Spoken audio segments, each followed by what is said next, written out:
Ava's labor begins. A heartbreaking betrayal turns into a journey of survival. Ava hurried off the toilet and rushed for the door, almost tripping as she pulled up her underwear and pants. She burst through the door, not noticing it hit the wall hard and leave a mark. "Mom, where are you?" She raced down the stairs. "Mom! What is it, dear? What's happening?" She held up the small plastic item in her hand. "I'm going to have a baby!" Tears of joy filled her eyes as she hugged her mother. "Oh, wow! That's amazing! I'm so happy for you! Let's call Kyle and tell him—" "No! I want to drive home right now and surprise him. We've been trying for months. He will be so happy. I can't wait to see his face when I share the news. Oh, I'm so sorry, Mom. I know I was going to stay for the weekend and see all your friends tonight, but I have to go." "Of course! Let me help you pack so you don't forget anything. And drive safely. Remember, you have to take care of yourself now." "You're right. I'm so excited. If I leave now, I should be home by 7. She hugged her mom tightly. "Mom, I love you. Thank you for always supporting me. I'll keep you updated." 3 hours later, she arrived at their small house. Great. His car was there, so she wouldn't need to search for him. But what if he went out with friends? She left her suitcase in the car, ran up the steps, and quietly entered the house. She wanted this to be a surprise. The lights were on as she crossed the living room. No Kyle. She paused. Why were there 2 glasses on the table? Not in the bathroom. She walked quietly down the hall to the bedroom, holding her pregnancy test. Maybe he was just resting. As she entered the bedroom, she saw Kyle lying face down on the bed. Her heart raced. Then she noticed a familiar figure beside him. Shock and disbelief swept over her. She took a step closer and let out a pained gasp when she recognized the woman. "Emily?" The woman turned her head and both were filled with horror at the surprise of seeing each other. "Ava, I'm so sorry. Kyle, get off!" They looked at each other, stunned. Friends since childhood. Kyle turned onto his side and watched. Emily jumped out of bed crying. "Ava, I'm so sorry. I'm sorry." She held her arms out, hoping for some sign of understanding, anything other than the horror on Ava's face, which was now changing to sadness and pain. Ava turned and ran to the cupboard, grabbed a couple of trash bags, and started packing clothes into them. She rushed to the bathroom next, stuffing things in without caring if they broke. Emily searched for her own clothes, looking for a shirt or anything to cover herself. She felt so ashamed and dirty. "Ava, please, let me explain. I don't know how it happened. I don't know why I let it happen. Please, let me talk to you." "What's there to talk about, Emily?" Both were crying, feeling alone and needing each other's comfort, both feeling the weight of their painful emotions. "I never thought..." "Never thought what?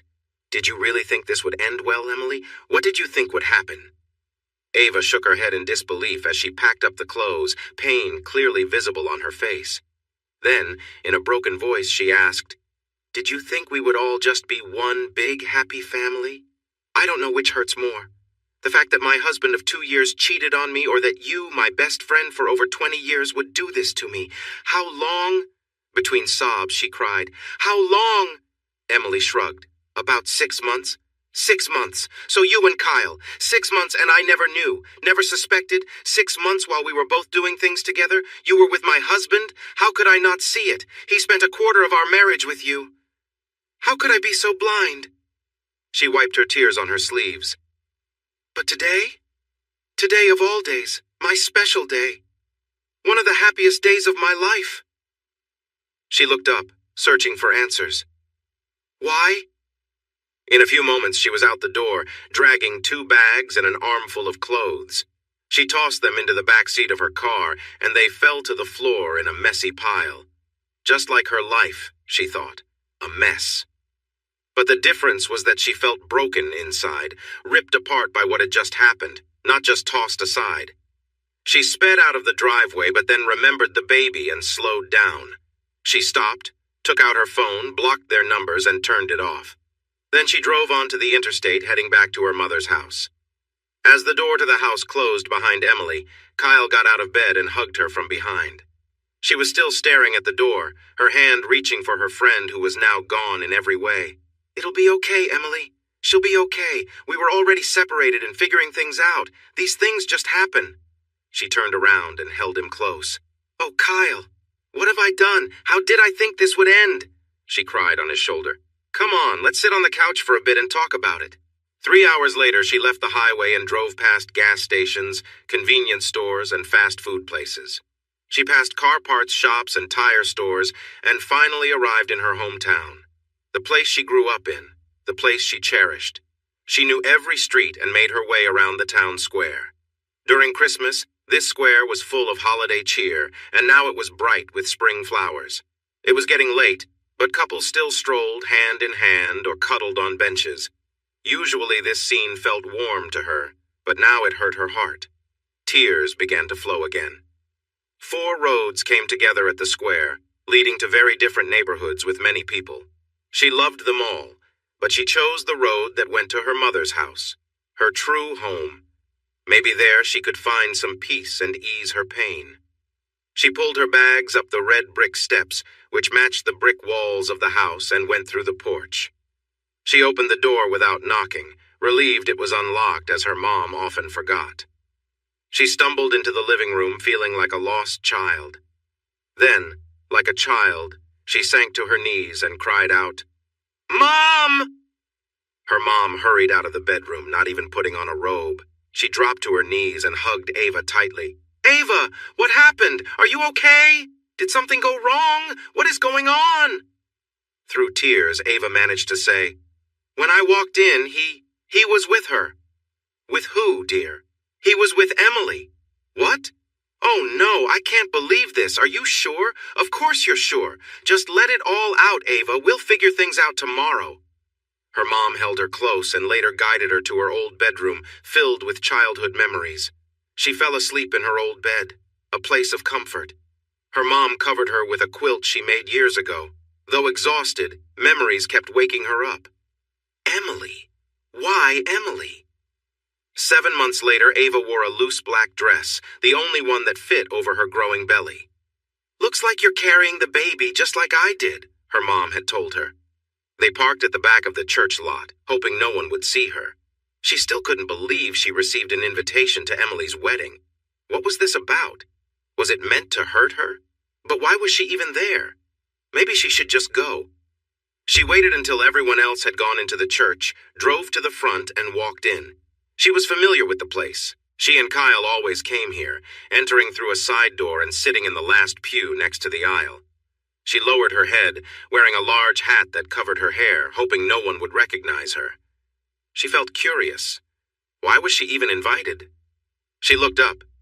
Kyle and his best man, James, were at the front on the platform. It looked like a nice crowd. The groom was on one side with his family and brothers. The bride's guests were on the other side. Emily's mom looked so happy. She was smiling brightly. What a lovely dress. The music began and she glanced up once more. Emily walked down the center aisle with her dad, followed by a flower girl and a ring bearer. Ava thought the kids were so cute. Emily looked amazing. She seemed full of life, radiant, wearing the same dress Ava had helped her pick when they went dress shopping together. It suited her perfectly. George dropped Emily off, gave her a quick kiss, and sat next to his wife. Emily's dad wiped away tears and Ava smiled to herself. He was such a nice person. Emily was lucky. Ava's own dad had left when she was 6, and she hadn't seen him since. Iris and Henry were like extra parents to her. What did they think about all of this? Their daughter marrying her best friend's husband. Despite everything, she missed Emily. They had never gone this long without seeing each other since they were very young. She looked at the maid of honor and sadly shook her head. That was supposed to be her, she thought. They had talked about it for years. This girl reminded her of her cousin from Georgia. "And so, Emily and Kyle, we have come to the part of the ceremony where you both will share your vows with each other. I understand you've written your own." Emily. "Thank you, Reverend," Emily said, her voice shaking a little. "Kyle," she laughed, "I have to confess that when I first met you I wasn't interested at all, but you brought me flowers and little gifts which led to lunches and then dinners." Ava felt a mix of anger rising in her. "And then," she continued with laughter. "Well, anyway." The audience chuckled. Before I knew it, I was madly in love with you and knew we were meant to be together forever. I will. Without thinking, Ava stood up, her face burning with embarrassment. She took off her hat, letting her hair fall down her shoulders, and spoke loudly in the small church. Sorry to interrupt, everyone. All eyes turned toward her. Emily's face went pale, and Kyle looked uneasy. Emily's mom, Iris, stared at her in shock. Emily's dad started to rise, but Iris put a hand on his arm to keep him seated. I feel like I'm in a strange dream or something. You all are here acting like this is some kind of fairy tale. The truth that Ava is leaving out is that Kyle was married. Married to her best friend. A person who trusted her deeply and loved her like family. A friend who didn't see the signs and found out that the two had been together for 6 months before she caught them. Caught in her home, in her bed with her husband, the man she loved and thought she would be with forever. Ava suddenly felt a terrible cramp in her belly. She bent over thinking, not now, not here. The pain got worse, and then she felt a rush. She gasped and cried out, Why, God? Emily looked at her, filled with shock and sadness. She whispered, Oh my God, Ava, you're expecting. Yes, I am. What do you think, Kyle? And now it looks like my water has broken and I'm going into labor. Thanks a lot, Lord. Just what I needed. I was at my mom's when I found out I was pregnant. I rushed home to tell my husband the good news. Guess I was the one who got surprised. She chuckled lightly and shook her head. Thanks for inviting me, Emily. Was that just to show off? Getting married a month after my divorce, which you had a part in? I hope you both have a happy life together. Enjoy it because there will be consequences for what you've done. Sorry, Reverend. Sorry, everyone. I didn't mean to spoil this happy moment. Just blame it on my emotions. She groaned again, bending over in pain. A few women hurried over to help. No, I'm okay, really. Thank you so much, but I can handle it. Sorry about the mess. She glanced down, surprised by the amount. I didn't expect that. I didn't mean to cause this. Tears streamed down her face as she met the eyes of Emily's mother, who was also crying. Iris silently mouthed, I'm sorry, I didn't know, shaking her head sadly. Ava's dad looked perplexed. Ava pressed a hand to her heart. I'm sorry, too. Was she being honest? How could Iris not have known? How could they all be unaware?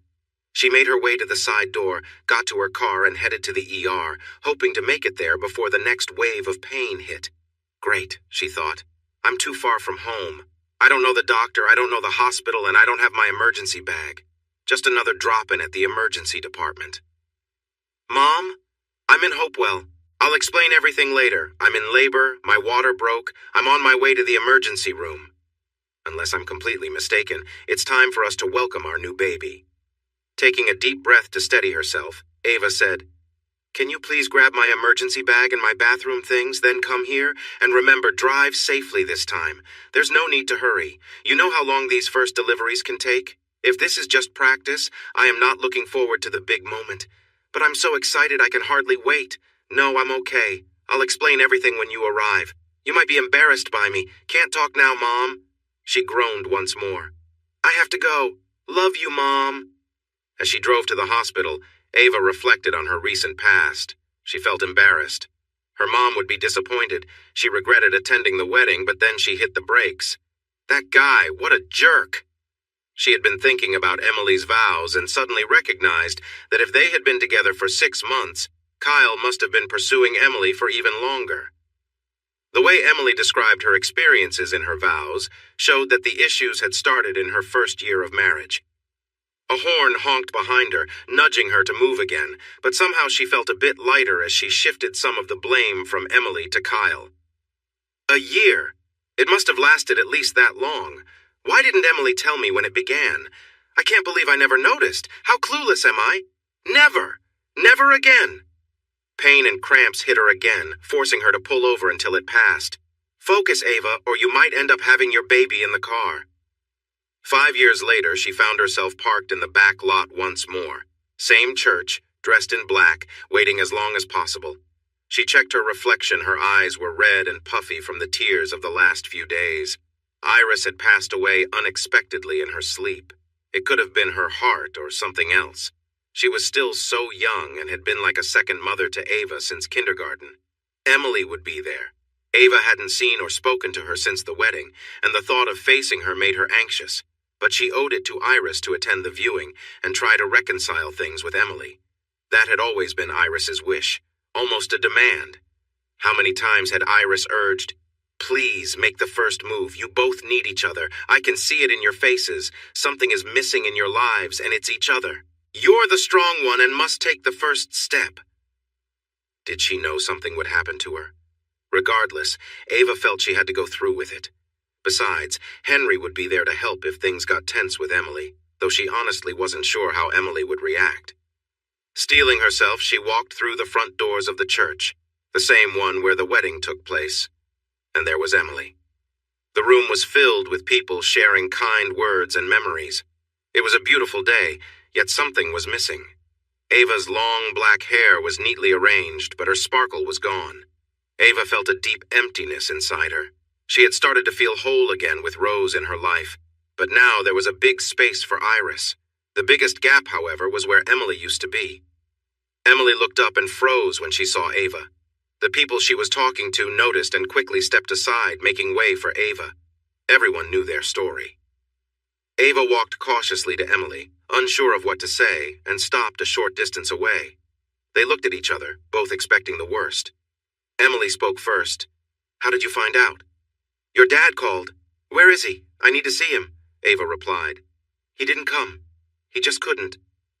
Ava nodded in understanding, then began to shake as tears rolled down her cheeks. "Emily, I am so sorry about your mother. I miss her so much. She was always there for me. It hurts. I feel so empty." The sorrow of loss weighed heavily on her, not just for Iris, but also for her friend. She had kept her feelings hidden for years, but facing Emily made everything come rushing back. After taking a breath and wiping her tears with her sleeve, she said, "I also apologize for what happened at your wedding. I shouldn't have gone. I ruined that day for you. I wish I had said something before or just stayed away. I don't know why I went." "I miss you, Emily. Is there any chance you can forgive me? There's a big space in my life where you should be, right next to the one for your mother. It was both our wishes to fix things, even if just a little. I promise I'll be fine with Kyle, too. I won't say a word. Where is—" As Ava spoke, Emily looked more confused, and suddenly she stepped forward and hugged Ava tightly. They held each other, both feeling the weight of sadness wash over them. Emily whispered, "Ava, I'm the one who should apologize, not you. I made a mistake and hurt you. I betrayed my best friend. It's all on me. Please forgive me. I felt terrible for 5 years, but I was too scared to say anything. I didn't even tell my mom. I can't keep feeling this way. And I miss you so much. I should have talked to you as soon as Kyle started showing interest in me." At first, there was nothing to share. I didn't even realize what was happening.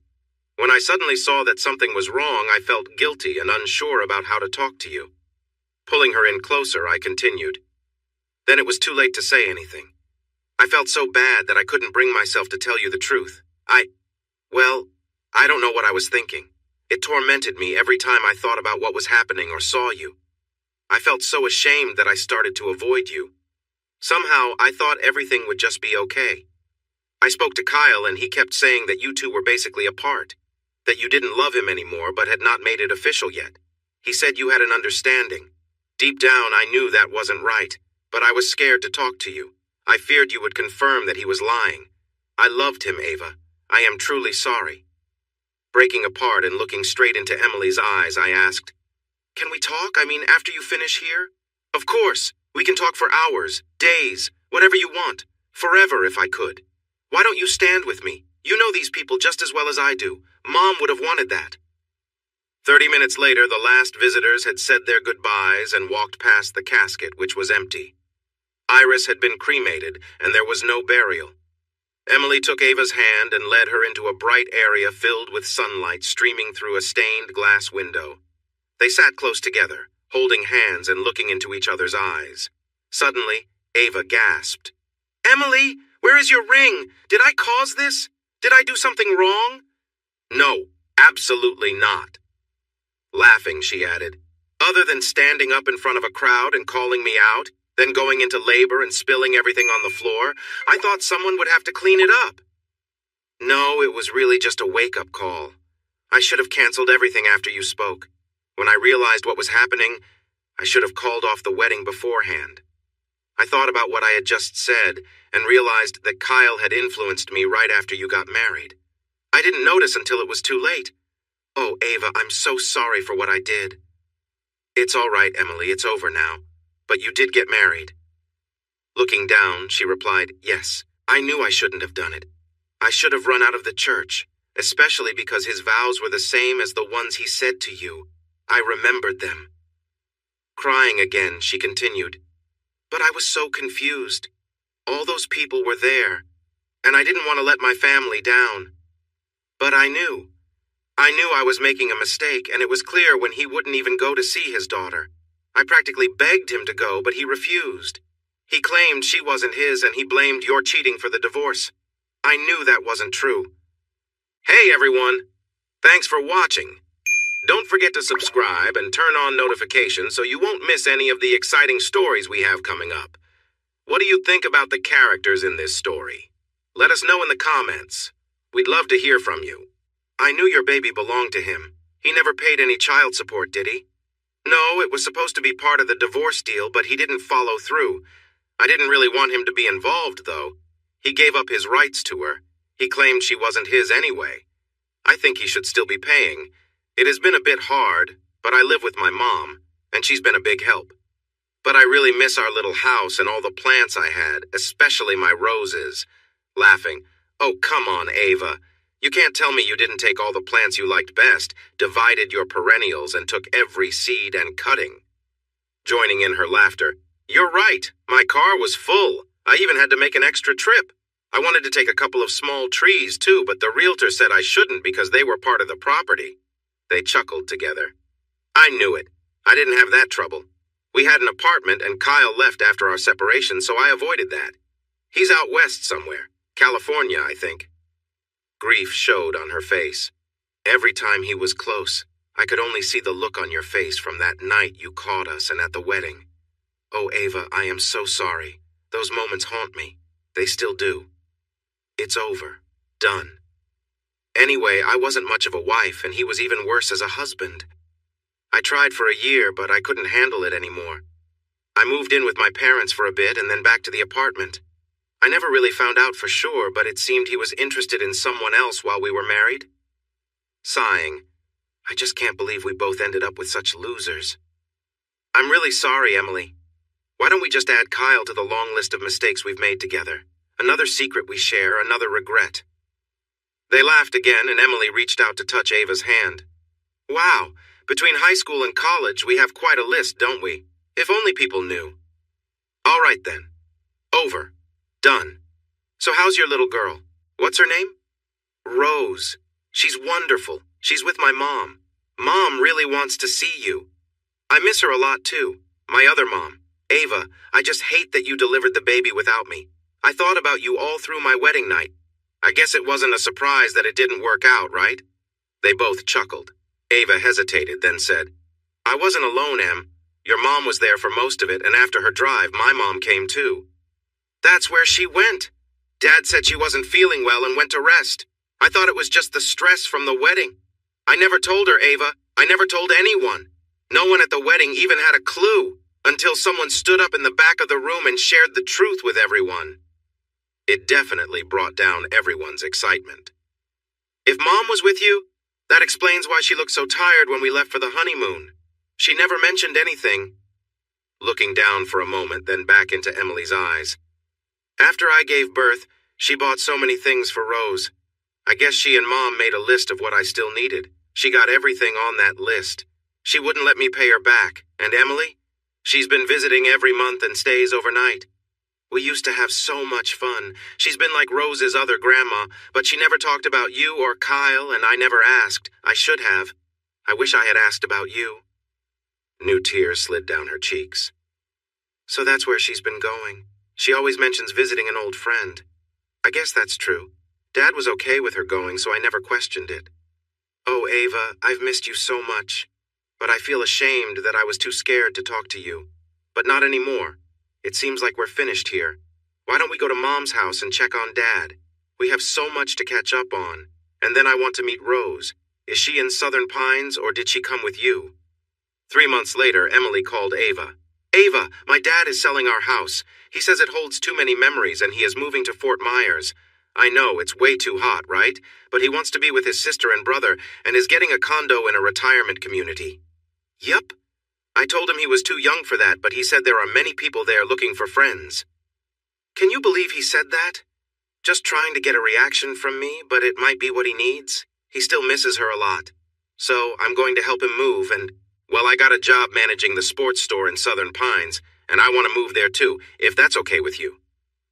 Don't be silly, Emily. I would love for you to live here. In fact, you should stay with us until you're settled in. I am so excited about this, and Rose will love having Auntie Emily close by. You've really connected with her. This is wonderful. So what's the plan? How can we help? Bart. Picking up his cell phone from the kitchen counter where he was getting dinner ready for the girls, he said, Hey, honorable thanks for calling. I was just about to reach out to you. How's the trip with the girls? I thought you were coming home today. Did I miss something? No, you didn't miss anything. You got it just right. But I'm not with the girls and I'm not coming home. He paused, trying to understand. I don't get it. No, you wouldn't. Let me explain. I'm not with the girls, I'm with Chase. I'm not in Atlanta, I'm on Grand Cayman Island. 7 Mile Beach to be exact, and I'm not coming home ever. You will receive divorce papers on Monday. Chase Rollins, from work. Yes, Chase Rollins from work. So, you're... Wow, Bart, I can't believe I've been with you for 7 years. Yes, I am seeing Chase Rollins, and I'm leaving you. Look, if this is just a wild idea, we could try marriage counseling. This is why I'm doing this over the phone. Chase, can you get me another drink? Thanks. Bart, Chase and I have been together for a year. You were so trusting that I didn't even need to hide it. It was right in front of you. But none of that matters now. But why? I thought we were happy. I don't get it. It doesn't matter why, Bart. We married too young. We grew apart. It just happened. How many reasons do you need? Those sound like excuses, Tiff. What's the real reason? I was hoping to keep this simple. Are you sure you want to hear it? Yes, please. She took a breath. Because I want more out of life. I want fun, adventure, and traveling. I don't want to just go to the beach with the kids and do the same things every time. I want to explore places like Las Vegas, Los Angeles, Paris, and Rome. That won't happen on your salary. And you know how upset you'd be if I spent money on fun things. You would always worry about the college fund. I want someone who enjoys life like I do, and honestly, if I could watch us from the outside, I would wish for something more interesting. I need excitement. Okay, but you can't just be so harsh on him. No, I won't back down. He should have accepted this, but he wanted to know why, so he's getting the truth. She paused to take a breath and finish her drink. So anyway, that's what Chase brings into my life. He makes me feel alive doing things I want to experience. You probably wouldn't even want to try. You never said anything, not a single complaint. I thought we were happy. And that's part of the issue, Bart. But I can change. No, you can't. It's just who you are. You'll always be the dependable, nice guy who never gets angry. It's boring. And look at yourself. You're tall, but you don't take care of your health. He felt upset, but then laughed. You're calling me out when you've never been in great shape, Tiff, and I never said a word. Wait after having a baby? Nonsense. I married you when you already had extra weight, even without a baby. You lost weight last year for the first time since I met you, and now you're acting like a model. And just to remind you, Tiff, almost everyone who loses weight puts it back on. Was Chase interested in you 2 years ago? Will he still care about you in a year when your weight changes again? He paused, feeling bad for losing his temper and hurting her. There was silence on her side. She didn't know how to reply. He had never talked about her weight, not even when she gained a lot after Mackenzie. What about the kids? Our kids? What about our home? What about everything we built together, Tiff? The silence continued. She had never heard him angry before, never heard him use harsh words. It shocked her, especially because it was aimed at her. She also realized he had never insulted anyone before. Taking a breath, she said, Bart, what's done is done. You can have the kids. I never really wanted to be a mom anyway. The house, everything belongs to you now. My sister will come tomorrow to get my clothes and jewelry and return my rings. I never liked those anyway, nothing personal. No one could take that lightly. This is all about us, Tiff. Ignoring him, she continued, Oh, and she'll take my car. I'm leaving the last 7 years behind and going to enjoy life from now on. Goodbye, Bart. The line went silent. He stood at the counter, frozen, staring blankly. What just happened? In one phone call, everything he thought was solid was gone. His partner, the one he trusted, had she been unfaithful for a whole year? A whole year and he never knew? She was right. He had been so trusting that he never questioned her evening meetings or work trips. He never looked at her phone or checked her bank statements. But why would he? He loved her and believed in her. She hugged him often and said she loved him. They were close a few times a week, enjoying each other's company. Then self-doubt flooded him, and he felt like a failure. All the feelings he had before he met her came rushing back. One of the hardest things in his life had been to ask her out. She was so beautiful and kind. He was drawn to her but feared rejection. Thankfully, she said yes. He was beginning to feel overwhelmed when a small voice called out, Daddy, when is dinner going to be ready? Chris and I are hungry. Reality hit him. He had a 4- and 5-year-old to care for. Life would keep moving forward. Sorry, Holly. It's taking longer than I thought. Why don't we forget this and go get a pizza instead? Mac, put on your coat. We're going for pizza. No time to feel bad. He grabbed the phone and ordered their usual pizza, half pepperoni and half cheese, plus breadsticks. They really enjoyed those. Same place, same pizza, same size. Maybe Tiff was right. Maybe change was needed. Or he could just feel sorry for himself tonight. That could be amusing. He chuckled and picked up his keys. He could worry about sadness and disappointment later, after the girls were asleep. But he had to figure out how to deal with everything. As a single dad, his income had dropped to 1, and he didn't think he would receive child support. What would he tell the girls? His parents? Oh no. And the Frog Prince lived happily ever after. He closed the book. One more, Daddy, please? Nope. It's past bedtime now. You two need to get into bed and sleep. Aunt Molly is coming in the morning and may need our help. He felt a lump in his throat and wiped away a few tears. What's wrong, Daddy? Nothing. I just love that story. And I love you both. Now give me a kiss, and no biting, no shark kisses. He hugged each girl as he tucked them into their beds in their shared room. He realized he would need to arrange separate bedrooms soon. Maybe he could clear out the office and move all that stuff into their new room. Daddy, when is Mommy coming home? He froze for a moment. The situation hit him hard. It was hard to think and speak, but he forced himself to stay calm. Mommy has to be away for a little while. She has some things to do. He wanted to express his true feelings, but he knew that wasn't right. He couldn't explain that she hadn't come home because she was away doing other things. He couldn't say that she didn't care about them. He thought about blaming work, but he didn't want the girls to dislike it. He didn't know if he liked his job. It felt like a dead-end position in a cubicle. Plenty to think about, but he needed a simple answer for now. I miss her, Daddy. Me too. Now go to sleep. Pancakes in the morning?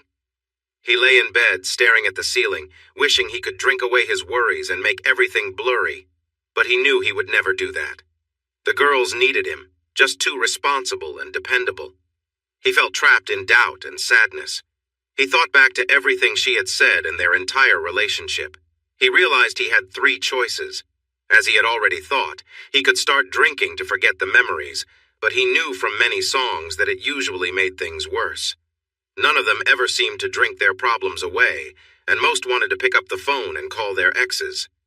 He smiled to himself, and memories of her felt like a tricky game that could easily pull him back in. He was sure that if he called her, she would respond, but he knew he had responsibilities. After all, he was seen as the dependable one. He could sit in his sadness and hope that time would help, but he didn't want to give her any more control over his life. And then there were the kids. They would need him once they realized their mom wasn't coming back. It wouldn't help them if he wandered around looking lost and sad. How would he explain to them where their mom was? Maybe he could find some answers online. So there was another option. I'm done with you. Even saying it out loud sparked a new kind of anger in him. Anger towards himself and anger at Tiffany. The feelings grew and he could feel a fire building in his heart, burning away all the good memories and everything he thought he knew. As the anger rose, he let go of every memory of her. First dates, happy moments, dreams for the future. One by one, he tossed these thoughts away. Tears, frustration, and heartache all went with them. He had been going through life feeling fine, but what she said hurt and made him angry at himself, too. The feelings roared inside him for hours as he stared at the ceiling. 7 years of memories and dreams vanished into the background noise. He knew every mark on that ceiling, and he felt the weight of it all as he clutched the sheets tightly, almost tearing them as his thoughts swirled. One feeling after another, he let them go. But slowly, the anger cooled as new thoughts started to take shape. The fire inside him began to fade to smoke. His love for Tiffany and all their memories turned to quiet ashes. He poured water on those ashes, washing them away for good. By morning, he felt drained. There were no more traces of his old life, just a clean start, ready for a new chapter, new resolutions, no need to wait until the new year. He felt lighter and more at peace, but he promised himself, never again. He would be more aware and less trusting. His heart would belong only to his girls from now on. He got up, took a shower, dressed, started laundry, tidied up a bit, and made pancakes. Then he went in to wake the girls. "Wake up, sleepyheads. We have a lot to do today. The pancakes are nearly ready, and Aunt Monica will be here soon. We need to help her, then we're going to the store for some things, and after that we'll head to the park. Does that sound fun? Now hurry up and brush your teeth properly. You don't want any cavities, do you?" At 8:45, Monica walked up the single brick step and approached the front door. She wondered what could be happening. Was there a divorce? Had Bart done something wrong? It didn't seem like him to cheat. Maybe she could find out what was going on. Tiffany had called the night before, upset and talking fast about how Bart was acting and that they were getting divorced. She had asked Monica to pick up her things, which felt so strange. Tiffany had been acting differently for the past few months, and not in a good way. Monica had tried to call Tiffany back and sent texts, but there was no reply. She even called her mom, but she didn't know anything either. Monica felt sad about it. Bart and Tiffany always seemed so happy together, but Tiffany had changed over the last year. As Tiffany lost weight, she dyed her brown hair blonde, which looked nice. Then she started using more makeup and wearing tighter clothes. There were many late meetings and overnight stays, which now seemed like warning signs. Why hadn't Monica noticed this before? They appeared so happy together, which made her think. The last thing she wanted to do was knock on the door. If Bart was upset or drinking, what could she possibly say? But she took a deep breath, stood up straight, and knocked. Oh, who could that be at the door? I better check. Aunt Monica. That's right, go let her in. Bart took a deep breath. It was time to face things. They opened the door together. "Hey girls, you smell like pancakes. And is that syrup on your face, Mackenzie? Let me help you clean it up. All done. Now come here and give Aunt Monica a hug." But she glanced at Bart, searching for signs of trouble, and was surprised to find him looking calm. He just looked tired. "All right, girls. Aunt Monica and I need to talk for a bit. Why don't you go play in your room?" Turning to Monica, he said, "Why do you look so surprised? You must have expected this." "No. Mom and I didn't know anything until Tiffany called me last night and asked me to come over and get her stuff. That was the first time she mentioned any problems. Oh, and she gave me these." She held out an envelope with rings inside. Bart looked at the envelope for a moment and then tossed it in the trash. Monica couldn't believe how cold he seemed. She never liked those styles anyway. What? She didn't mention it to anyone at first. As soon as she got the news, she showed Mom and me. She was really happy and proud. "Bart, are you okay? You seem, I don't know, too calm or something," Monica asked. "It's strange, I know. My whole life feels like it's crumbling without warning. You're right. I should be falling apart, but I've managed to sort it out with myself. I've come to terms with it." Monica looked at him in surprise. He wasn't acting how she thought he would. He wasn't reacting like she had when her husband left 2 years ago. "So how are you doing, Monica?" he asked. "I'm in shock. What on earth happened, Bart? She never said a word to Mom or me." "I really don't know. I was just going about my life, content and unaware that anything was wrong. Then she called last night from the Virgin Islands, and while asking Chase for another drink, she told me that I was out of shape, too dependable, boring, and not good in bed."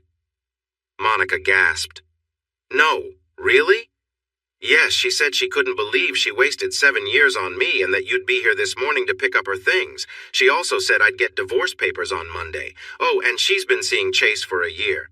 No way. So she isn't coming back? Nope. Mommy's not coming back.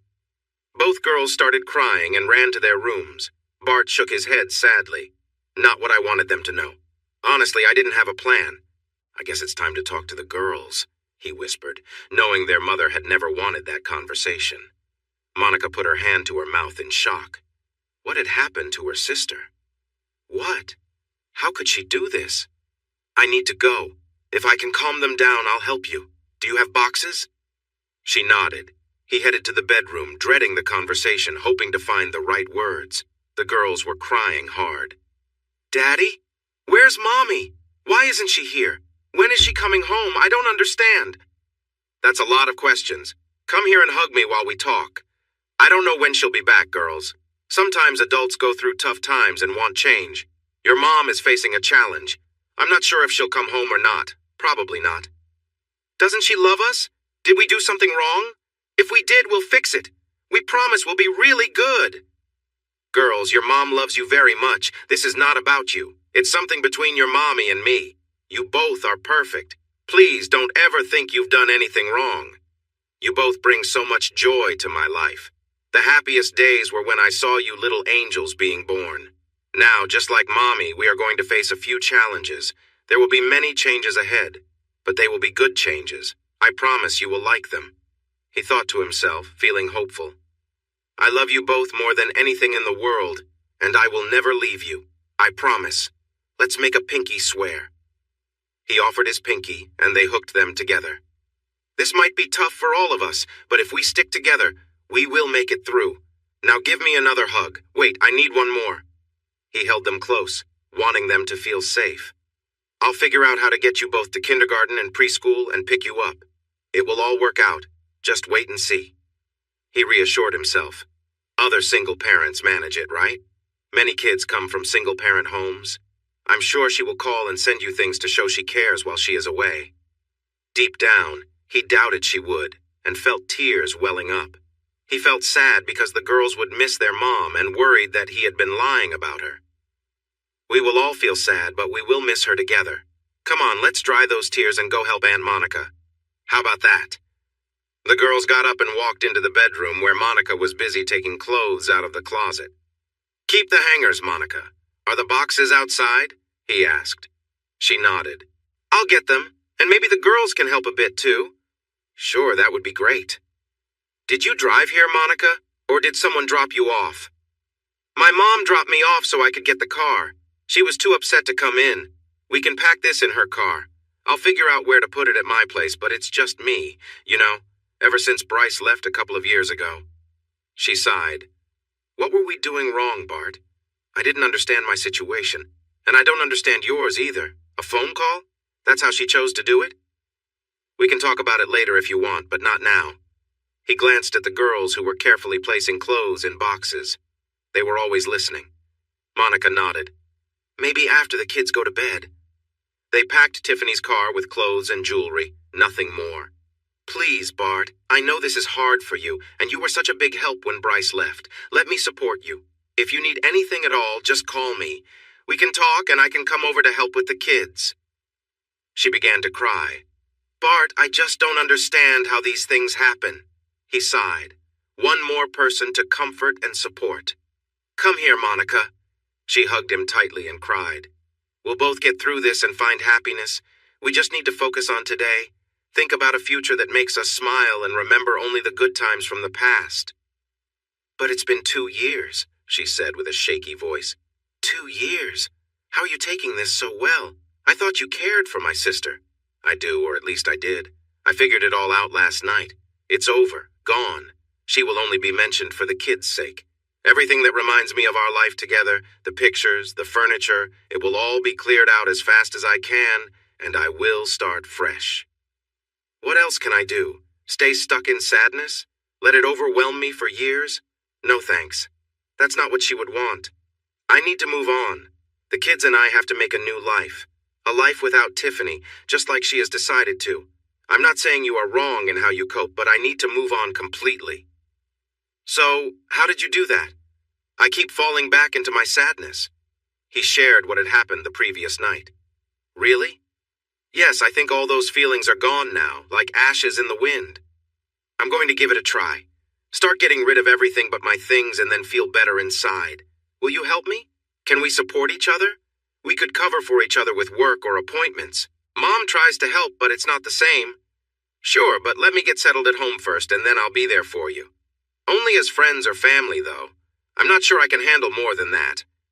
A look of disappointment crossed her face. I understand. Ava and Bart.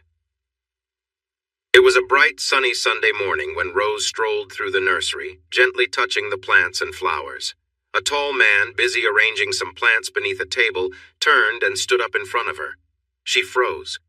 Well, hi there, I love your dress. Such a pretty pink dress for a Sunday morning. Did you come from church? She nodded. I'm not little.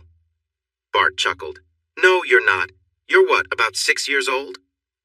Rose just stared at him, feeling shy and looking around. A slightly older girl came up beside him and playfully hit his arm. Stop it, Dad. She's not supposed to talk to you. Looking at Rose, she said, Stranger danger, right? Rose nodded. Well, my dad can be a bit silly, but he's harmless. His name is Bart. You can see it on his shirt. Look! She poked it with her fingers to emphasize her point. Turning to Rose, she said, My name is Hall. E.D. Turning back to her dad, she exclaimed, No, Dad. That ended at sunrise this morning. My time is up. Then she looked at Rose again. Sorry about that. Is your dad as silly as mine? He thinks he's a real jokester. Just my mom and me. And my grandma and Aunt Emily. A house full of girls. That's great. Maybe my sister and I could stay with you for a bit and escape from him. Taking care of him is a lot of work. It's like having a big furry dog in the house. Bart smiled while the two girls laughed. Anyway, I'm Holly. My dad says he named me that because I'm a bit spiky, but my sister is the real spiky one. What's your name? Rose. Nice name. And I love your rose-colored dress, by the way. My dad used to buy my sister and me dresses, and we looked like we were ready for Halloween. More laughter followed. So we stick to pants and shirts. It's safer that way. Where's your mom?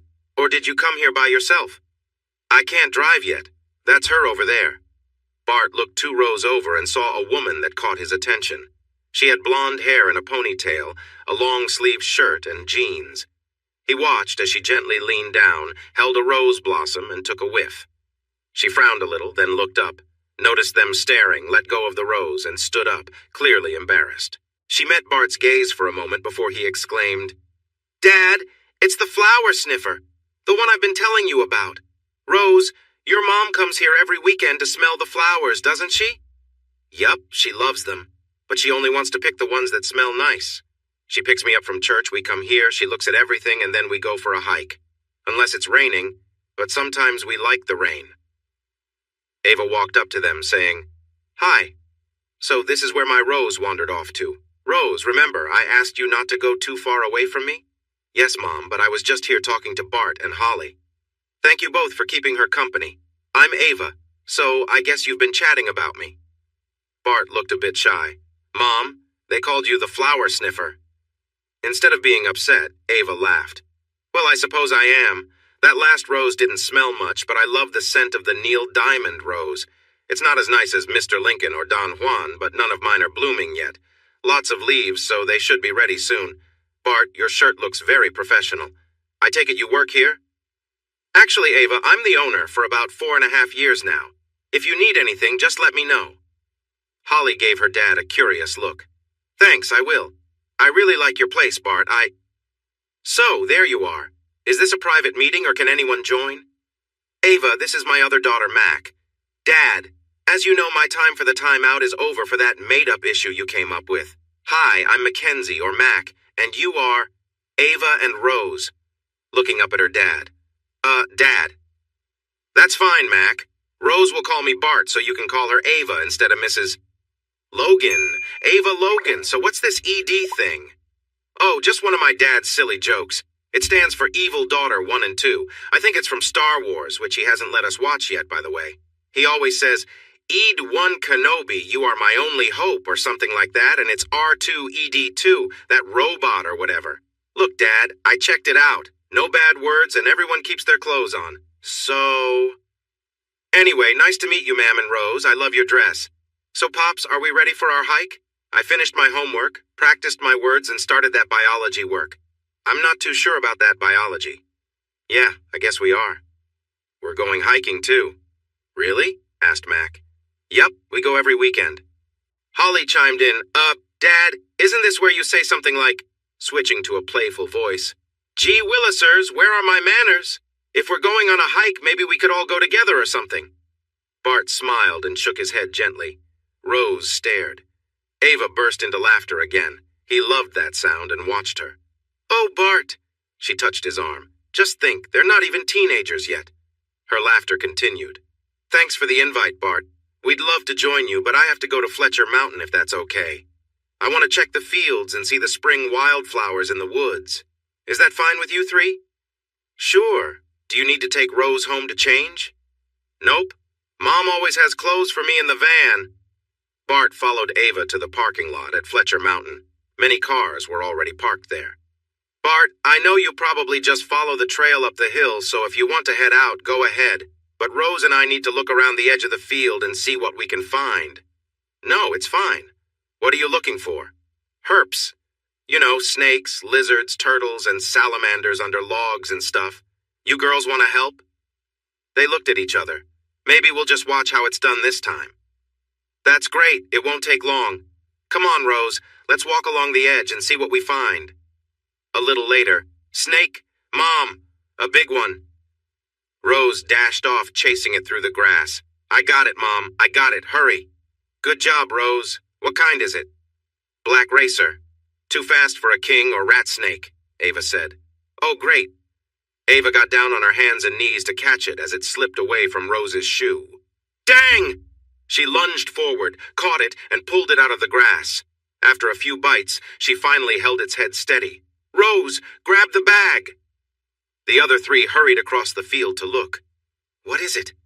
It's a black racer. It's quick and aggressive. It eats mice, lizards, and more. Look how smooth and shiny it is. Do you want to touch it before I put it in the bag? They hesitated, but then reached out to feel it. Smooth. Cool. But Ava, you're bleeding.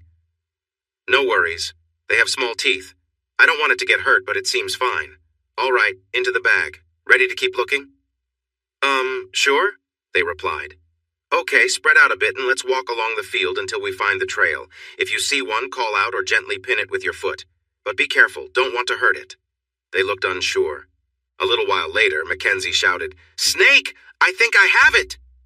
Running over, Ava said, Good job, let's see. A garter snake. They're much calmer than the other one.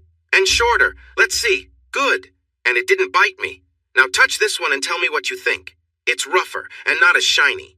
Exactly. Look closely. Each scale has a little line down it called a keel. The racer didn't have that. Why are you collecting these? Because I run the herpetology club at the community college and I want to show a few things tomorrow in case we can't come back here. Once the club meets, I'll let these guys go right where I found them. What do you do there, Ava? Looking at Mac, Ava replied, I'm a biology teacher. I teach AP biology at the high school and a couple of courses at the college. Oh, Ava, I'm sorry, I didn't mean to. Ava laughed and pulled her into a hug. It's fine, sweetie. No big deal. Hear that, Dad? She called me sweetie, not something mean. Bart stopped, looked down, and tears started to form. Both girls hugged him. Dad, it's okay. You're the best dad ever. I was just joking. Sorry. He hugged them back, looked up, and met Ava's eyes. Has it been tough? He asked. She nodded. I can't imagine how you did it. All alone? He nodded again.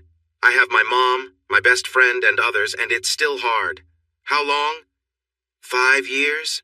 Ava shook her head. You've done an amazing job, Bart, with these 2 silly girls. They all laughed. Now let's keep going. I still need to check on some things in the woods. I also run the Spring Wildflower Club. Have to see what's blooming. Maybe we can learn a few things as we go. What do you think, girls? Bart asked quietly, turning to Ava. Maybe I could help out if you'd like. I would really appreciate that. Actually, I need it. The three girls walked ahead, stopping now and then to look at things, chatting and laughing. Listen to them up there. It sounds like fun. They really seem to be getting along. Yeah, I'm so glad Rose is fitting in. She always wanted another sister or brother. Ava paused. We were planning on having 4 kids, but... So your divorce wasn't too tough? I'm guessing it's a divorce, right? Or did he? Divorce. 5 years like yours. I'd bet mine was harder than yours. Sounds like we've both been through a lot. Anyway, I don't usually ask for help. Well, not like this. I could use some support with the girls. Bart, we just met, so I'm not sure. No, not like that. That's why I rarely open up, he said, smiling. I've pretty much forgotten about that kind of help. I mean, I need help with the girls. It's just me, and you can see how they reacted to you. They're already asking questions. One of the girls in Holly's class started wearing a bra or something, and it won't be long until, well, things start changing a lot. Honestly, if I could, I'd want to slow things down until they're older. Ava laughed. Older? Maybe not that old. How about 21? She laughed again. So you're saying the internet hasn't taught you how to pick out a dress, find a training bra, or get the right supplies for their first period? Which, by the way, might only be a few years off. She chuckled again. Nope, and I've looked. I definitely don't want to think about periods and all that. She laughed at his expression. I'm just embarrassed talking about it, but yes, that's true. When I try to do girl things with them, like pick out clothes, they look at me like I have no idea what I'm doing. And sadly, they're right. They both chuckled. I would love to help out as a friend. You seem like a great guy, Bart, but I'm not sure I'm ready for... No, just friends. I'm not even sure. Every time I think about anything else, I get anxious. I need to focus on the girls. Maybe the 5 of us could hang out, go to a game, spend time together. When they have questions or things come up, maybe I could have a female friend for them to talk to. Does that make any sense? Absolutely, I'd love to do that. And I think Rose would benefit from having a male friend who can play and do the things that dads usually do. I try my best, but it's not the same. We live in an all-girls household, so this will help her too. Great. So have we agreed? Sure. One more thing. She looked at him closely. Can you cook or bake? I mean, I can handle a box of brownies. I just turn on the oven and let the girls do the rest. Puffed up with pride, he said, I cooked a turkey for Thanksgiving this year without ruining it too much. I also had boxed stuffing and mashed potatoes. I bought a pecan pie. She smiled and touched his arm gently. It felt nice and cozy. Sounds like you did a wonderful job. You should be proud of yourself. Sorry. No need to apologize. Yes, I can cook a bit. Maybe we can do it together. Why don't we gather everyone and head back? We could even make something this afternoon, though I don't know your schedule. That would be fantastic. Hey, you girls, get back here. We're heading back. The girls groaned, but started walking back to the parking lot. Wait, stop! Bart reached out and picked up a beetle from Ava's shoulder. Look what I found. A hitchhiker. What is this? A ladybug, Dad, obviously. Ava jumped in. You're right, girls. Do you know the song about ladybugs? It says, Ladybug, ladybug, fly away home. It doesn't sound nice because it implies bad things, but before she flies away, how many spots do you see on her back? They leaned in closer. 5. Correct. So it's a 5-spotted ladybug. Some have 9 or even 12. We have many kinds here. And you know what? Even with the song, ladybugs are a good sign that things will get better. A fresh start. She looked into Bart's eyes. How about that? Plus, it might mean your family is going to grow, so your dad might be getting a bit rounder. The girls laughed, and Mac poked his belly. He's already there! They poked him again. Bart looked a bit shy. Well, he looks great now. I wish I could be in that shape. So, your dad and I were hoping that maybe the 5 of us could start doing some things together? All 3 girls squealed with joy. They seemed thrilled and started chatting excitedly again. Ava didn't mention that ladybugs also stand for love and new beginnings. Oh-ho! She glanced at Bart, searching his face. Maybe? Wonderful! Your dad and I are excited too. Bart, do you have any oatmeal, flour, brown sugar, or chocolate chips at your home? He held up his fingers and counted each one. Nope, nope, nope, nope, and nope. Laughing, she replied, Of course you don't. I guess you only have the kind you slice. And Pops burned those last time. We had to go buy some.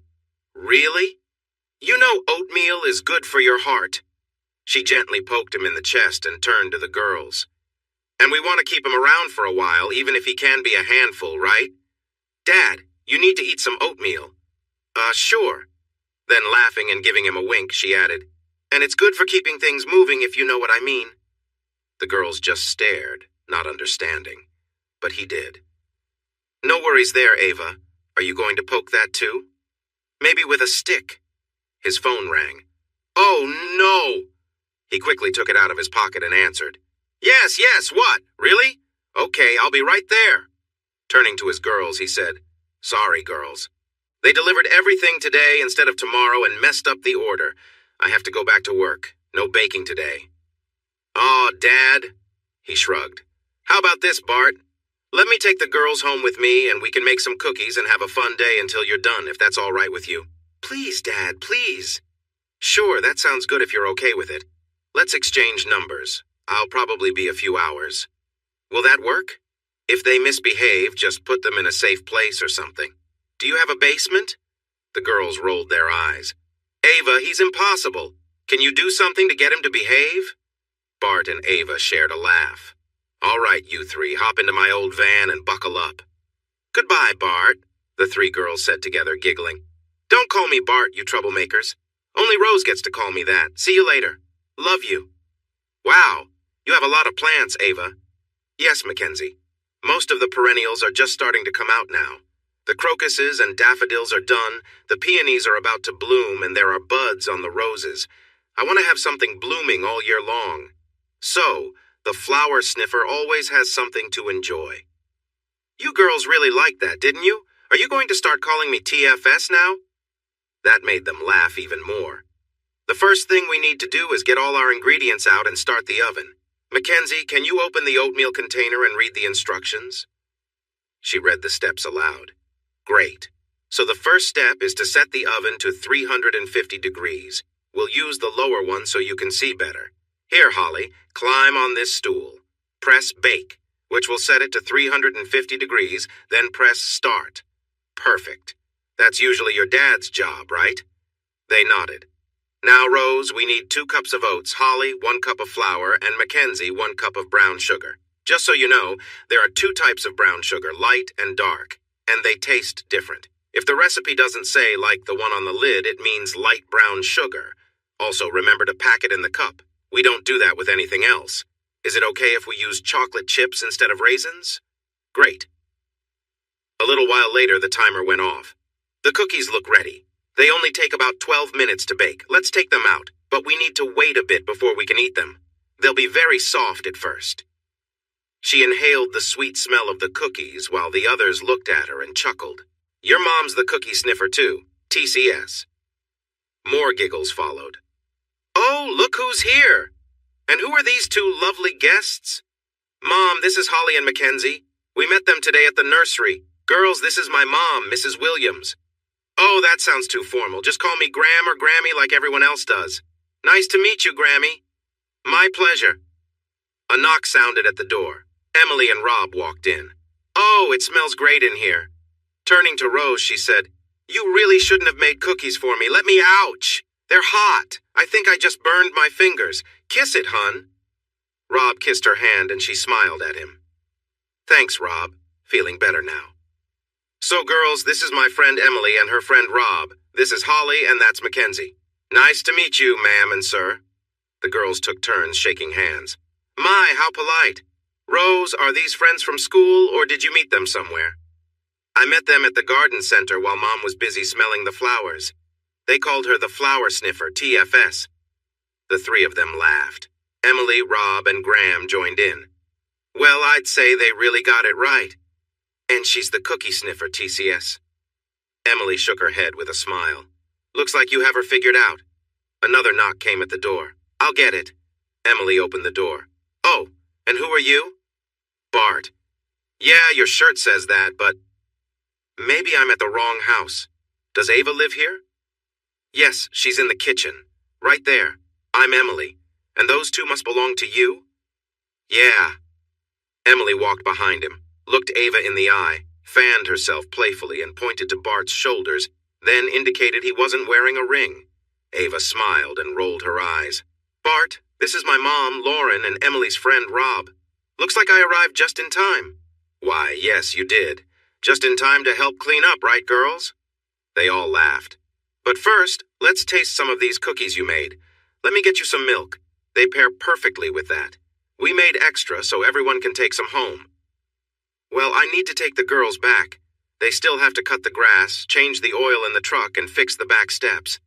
Dad, he thinks he's funny or something. We're sorry, we've tried to fix him, but we can't. We're about to get professional help. Ava covered her laugh with her hand while Emily laughed loudly. Well, good luck with that, girls, and don't give up just yet. You might still be able to make something of him. We'll give it a try.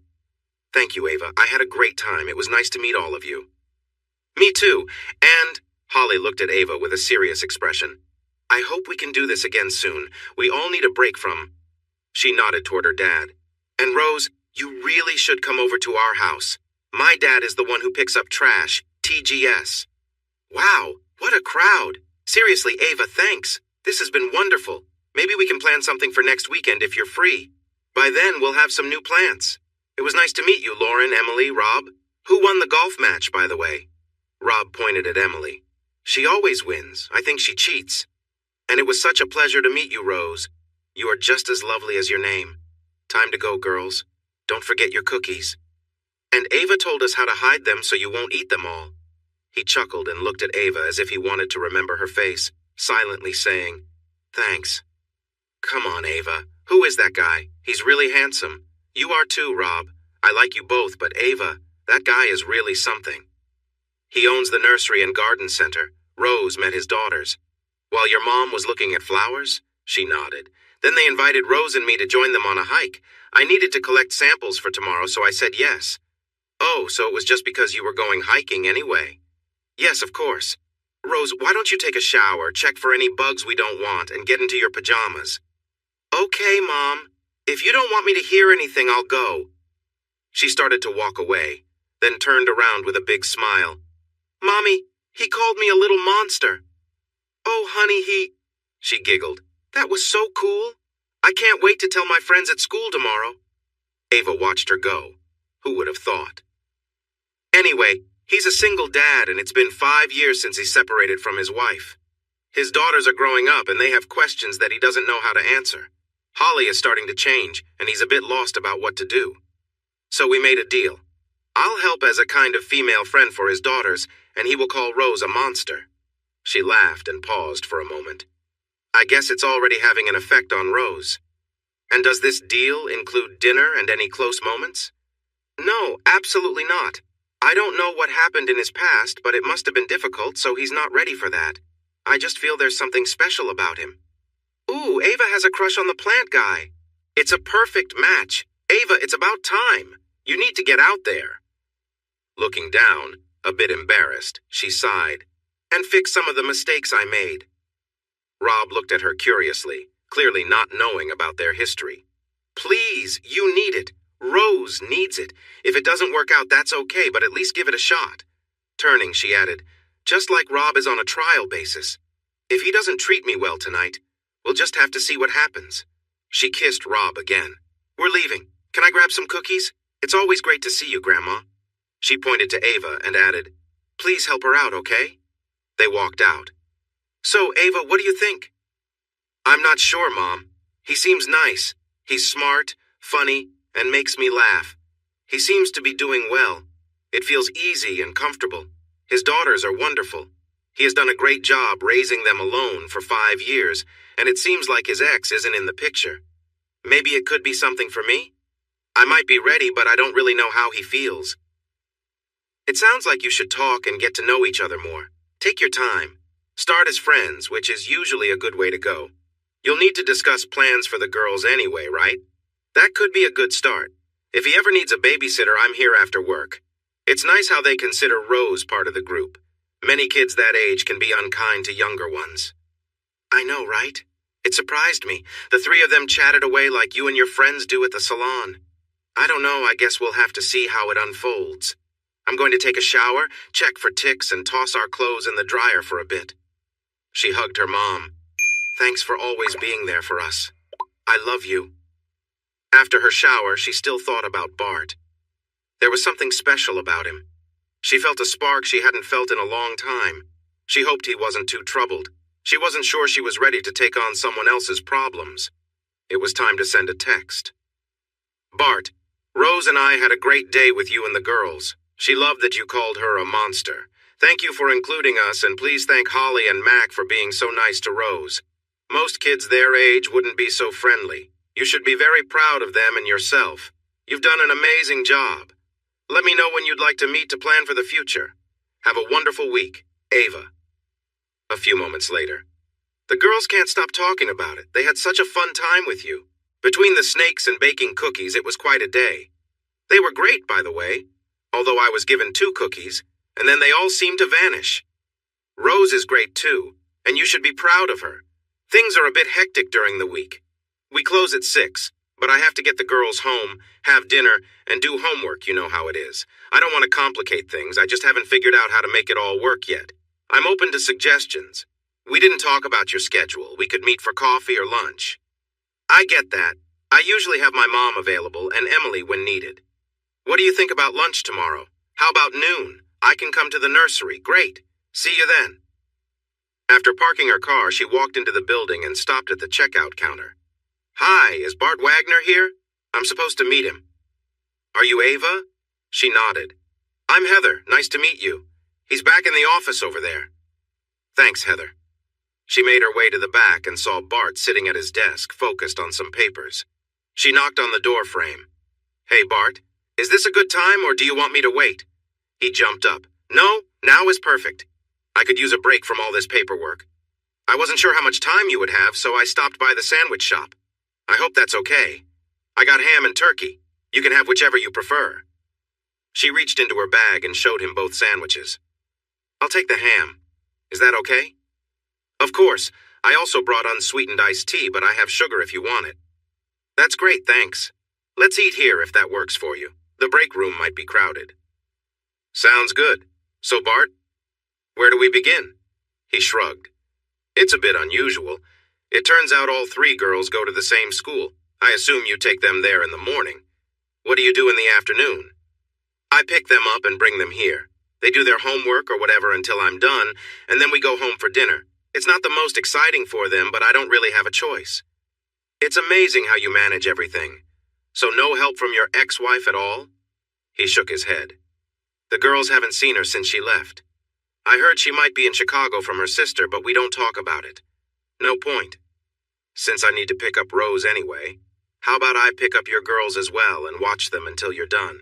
I can help them with homework and we can find something fun to do until you get home. I can't ask you to do that. It seems like too much. Bart, your girls are great and fun to be around. I can work on papers or lesson plans. If I need help, my mom can step in. It won't be a problem. It might save you time from waiting in the pickup line and help you get home earlier to spend more time with them and with Rose, too. I appreciate it, but it still feels one-sided. What do you gain from this? I get to enjoy time with your girls, for one. I also heard I might get a discount on plants. Laughing, he replied, You can have that anyway, there must be something else. We can see what comes up, but wait, do you know how to fish or go camping? Yes to both. That's perfect. You can teach Rose to fish and we can go camping. It's a great trade-off.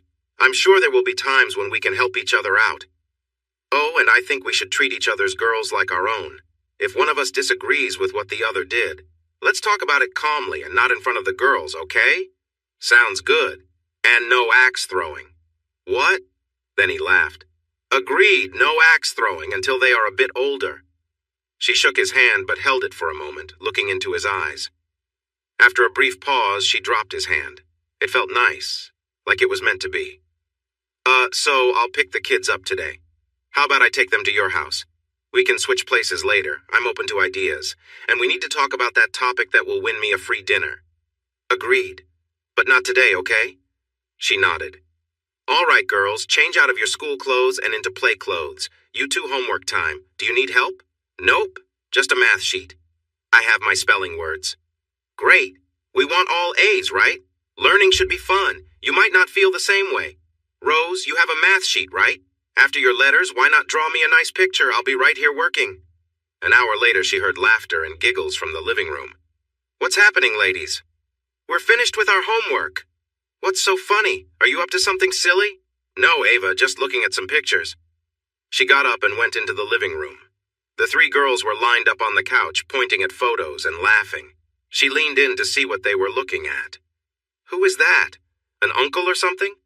All three giggled. "No, that's Fat Daddy." "Fat Daddy? No way, that's not your dad, is it?" "Yup, we always giggle when we see these and he gets so embarrassed." "He's in great shape now. What changed?" There was a brief silence. Mommy left. "Oh, I'm sorry. Are there pictures of your mom?" "Yeah," flipping the page. "Here are some.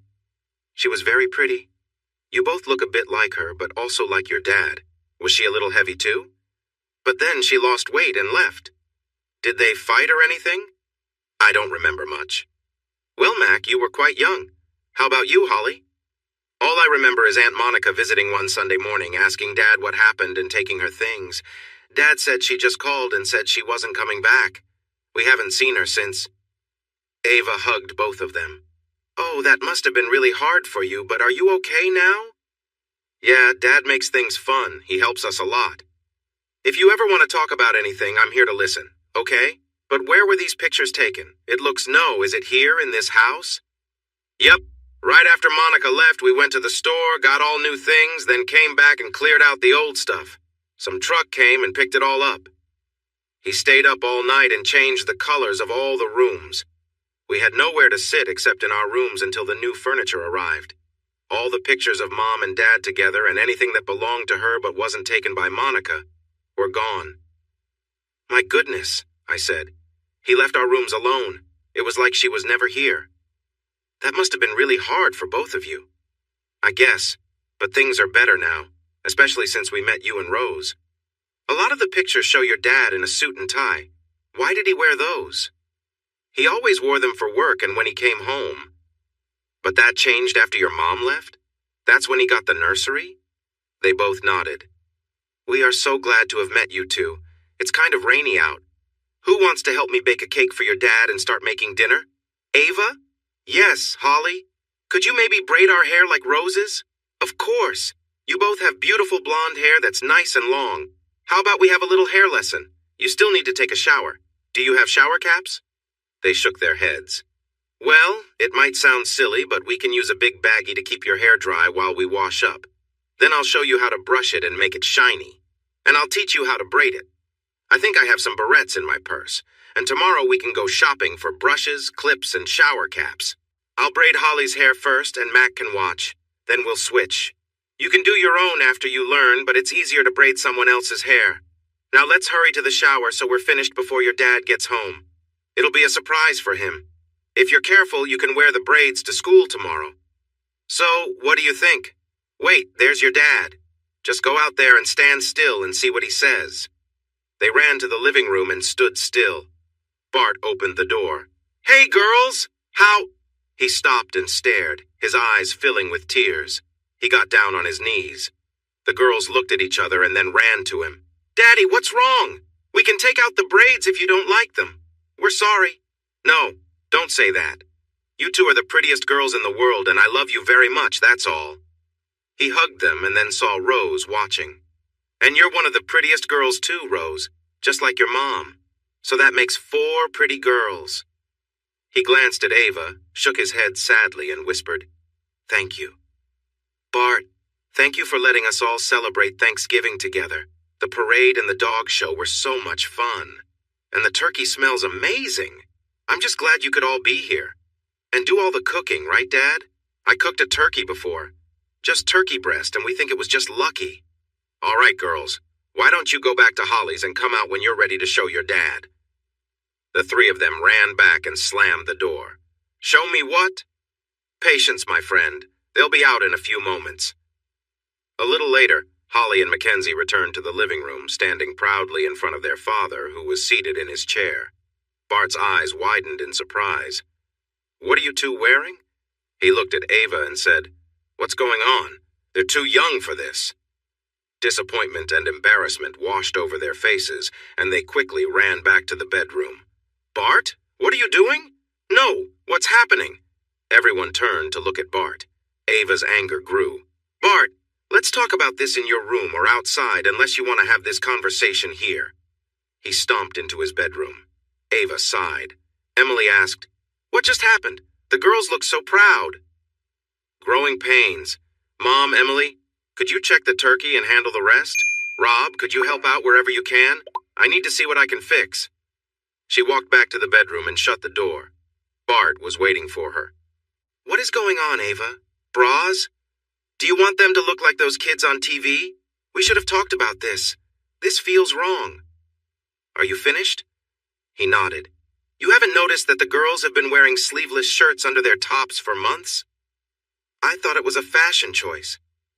No, it was because Holly was getting teased at school. Now she's grown out of those shirts and needs better support. Bart, she's uncomfortable when she runs or jumps. When you hug her, haven't you noticed how she winces? It's because it hurts sometimes. I noticed, but I thought she didn't like hugs. No, she loves them. It just bothers her a little. Bart, they were excited to show you they are growing up. They're too young for that. They're not too young. Mackenzie may not have changed much, but she wants to do everything Holly does. So I had to do both of them. It was hard to talk Rose out of it. You should have discussed it with me. Maybe. I thought we had an agreement. I would care for the children like my own, and you would treat Rose as your child. You mentioned this is the kind of support you needed. Bart, how will you handle it when Holly starts growing up soon? Should we talk about what supplies she might need? That's too far away. Why are you bringing that up now? Come on, Bart. A lot of kids start at that age. Over half of 12-year-olds have begun, and Holly is 11. Once she starts showing signs, those changes will come whether you like it or not. I'm sorry if this bothers you, but what else should we be talking about? Should we discuss first bras or something else? Are you going to have these important discussions with them? Will you guide them? I'm not sure. I understand. It feels like they are growing up too fast, and you wish it would slow down so they could stay little. Exactly. Well, that's not going to happen. I mentioned those options for when they get older. Laughing. Yes, you did. But right now you have two young girls who are feeling embarrassed. They were excited to show you. You should go talk to them. Tell them they look great, but you're finding it hard to adjust as they are becoming young women. If you don't want to, I can do it. But instead of feeling proud, they might feel a little shy. They already deal with peer pressure. They need their dad to be proud and supportive of these changes. If you need a way to start, you could say something nice about their outfits.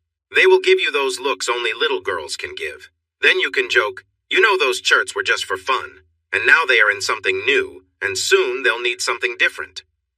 They might tease you about your jokes, but it will be okay. Why do you always have such smart ideas? Would you come with me? Of course, Bart, but you need to do the talking. The meal was great, Bart. Emily, Ava, the desserts were lovely. You're welcome, Lauren. I just spent a lot of time trying to make up for not being the best cook. You women and young ladies did most of the work. Luckily, my cooking skills only go so far. I can make hamburgers, pancakes, grilled cheese, and macaroni and cheese. That's how Daddy got my name, Mackenzie. Mac and cheese! Everyone laughed. Ava looked at Bart, who was blushing. You didn't... I really do love macaroni and cheese. He hugged his daughter and gave Ava a look to change the subject. All right, Mom. Why don't you take Rob and Emily into the living room? The ladies can clear the table while I rinse things off and load the dishwasher. Bart, you supervise and share your tips like you did for the meal, she said with a smile and a wink. As Ava reached for a serving dish, she bumped into Bart, who was holding a large bowl of gravy. The bowl tipped, spilling the warm gravy all over her shirt and down into her pants. Everyone froze except for Bart, who quickly grabbed a kitchen towel and began to dab the gravy off her. She looked at him, surprised, and then smiled. He noticed his actions and suddenly stopped, his face bright red. From the living room, Emily teased, Maybe you two should find a private place. Bart blushed deeper. Ava, Ava laughed but kept a serious look. It's fine, Bart. Can you get me a shirt and something to clean up with? He nodded. She added softly, And we really need to talk. She felt where the towel had touched her, and her emotions started to rise. She made her way to the bathroom with Bart following her. She turned and touched his arm, smiling. Do you want to come in with me? He paused, looking uneasy. Ava, It's all right. I'll be out in a minute. She closed the door and looked down, realizing the mess was worse than she thought. Bart, can you get me some sweatpants too? Sure. I'm really sorry, Ava. It's okay. She grabbed a towel and washcloth, feeling at home but also lost in her thoughts. Something was changing inside her, and she felt a rush of emotions. He knocked gently on the door. She opened it a little, and he handed her a shirt, sweatshirt, and sweatpants. Thanks. I'll be right out. She took a breath, unsure about what Bart might be feeling. She pushed away her worries. She needed to have this conversation. She stepped out, aware of her vulnerability but feeling a mix of emotions. She took Bart's arm and gently guided him to sit down so she could look him in the eye. Bart, we really need to talk. What you did earlier. I'm sorry, Ava. I didn't mean to. Ava raised her hand, stopping him. Let's talk. Think about it, Bart. What you did out there wasn't how a friend acts. It wasn't how a partner would act. It was how a spouse would act. We are like an old married couple, a family of 5 that mostly sleeps a few miles apart. We even stayed in the same condo this summer, like a family. You searched me without thinking. That shows how close we are. So many times when you're leaving my house, I almost catch myself kissing you goodbye and saying, have a nice day. But it's like we skipped all the excitement and passion. I know you feel it too. There is something special between us. I see it in your eyes and feel it when you touch me. I want more than just being together without that spark. I want all of it, including the excitement and closeness that comes with love, not just the everyday routine. She sat next to him and kissed him. At first it was gentle, but then turned more passionate. She hugged him tightly and touched her lips to his. He held her close, but then suddenly pulled back. I can't. I just can't. I can't risk going through this again. I have the girls.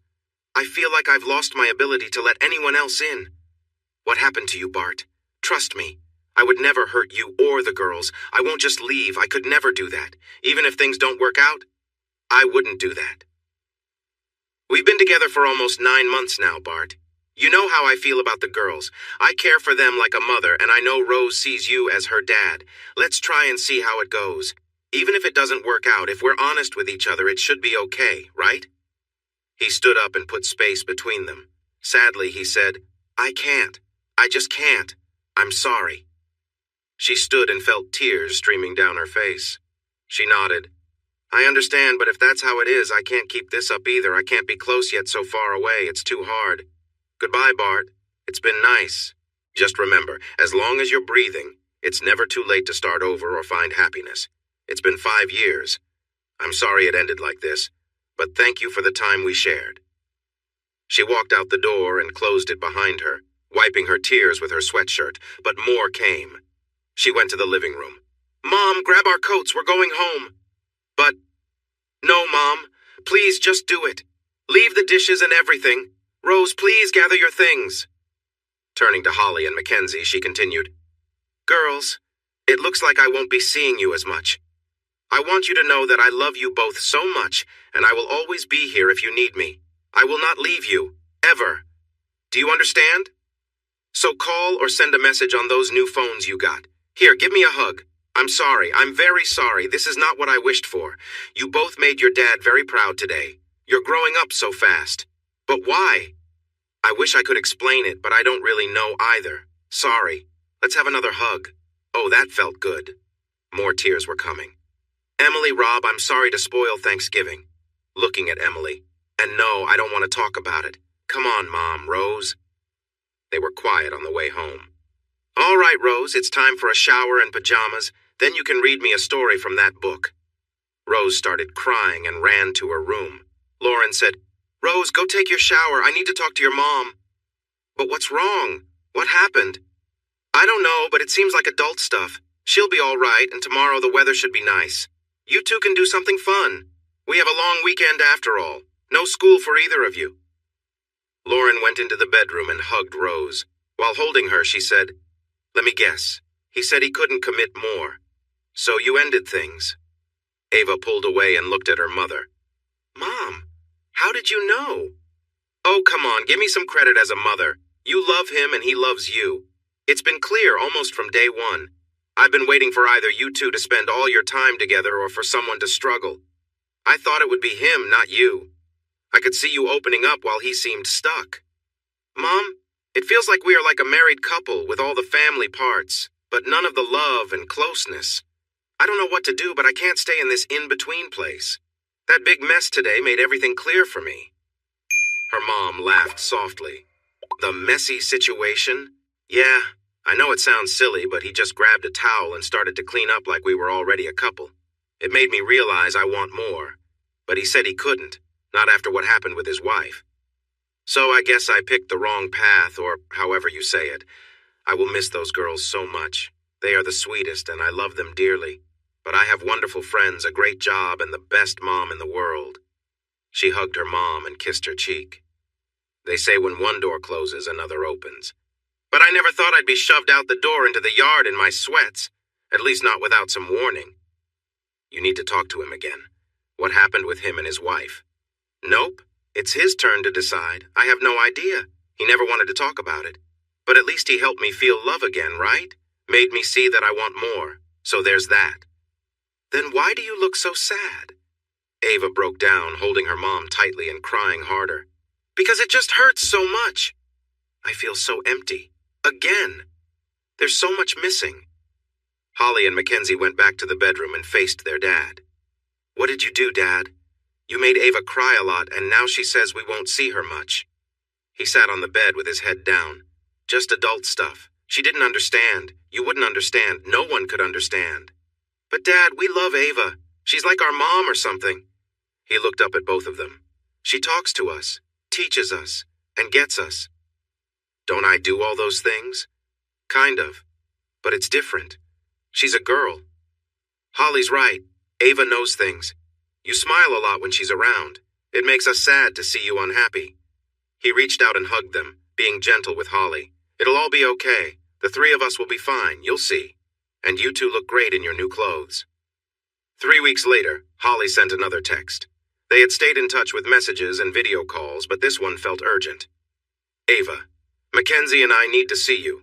It feels like forever, and we miss you, Rose and Graham. We need to talk to you, in person. It's important. Okay, we all miss you too. Tomorrow is Friday. Why don't you ask your dad if I can pick you up after school? We could have a girls' sleepover to catch up. We can do something fun Saturday morning, and I'll bring you home Saturday afternoon. I'll text you back after we ask. He is outside somewhere. A few minutes later, he said it's fine. Great. I'm excited. Bring play clothes, pajamas, and other things, and I'll see you tomorrow. Rose, where are you? Guess what we're doing tomorrow? Ava parked her van in the side lot and walked over to the pickup area. She grabbed Rose as she came out, and then saw Holly and Mackenzie come out with their friends. It made Ava happy to see them with friends. They spotted her and ran over with their backpacks and sleepover bags. Ava knelt down and wrapped them both in a hug. Oh, girls, I have missed you so much. It's been way too long. Tears started to form. We missed you too, but why are you crying? Wiping her eyes, she said, happy tears. But deep down, Ava knew that wasn't true. They were tears of regret and loss. You look like Dad. What? Yup, he's sad all the time, just mopes around. He hasn't even told one of his silly dad jokes since Thanksgiving. Really? They nodded. Here's my plan. I thought we could go ice skating for a few hours, then grab pizza and milkshakes. After that, we can hang out, watch a movie, or even bake some treats. There's no bedtime tonight, she whispered. But don't tell your dad. They giggled. They never got to the baking. Ava and the girls talked about all sorts of fun things.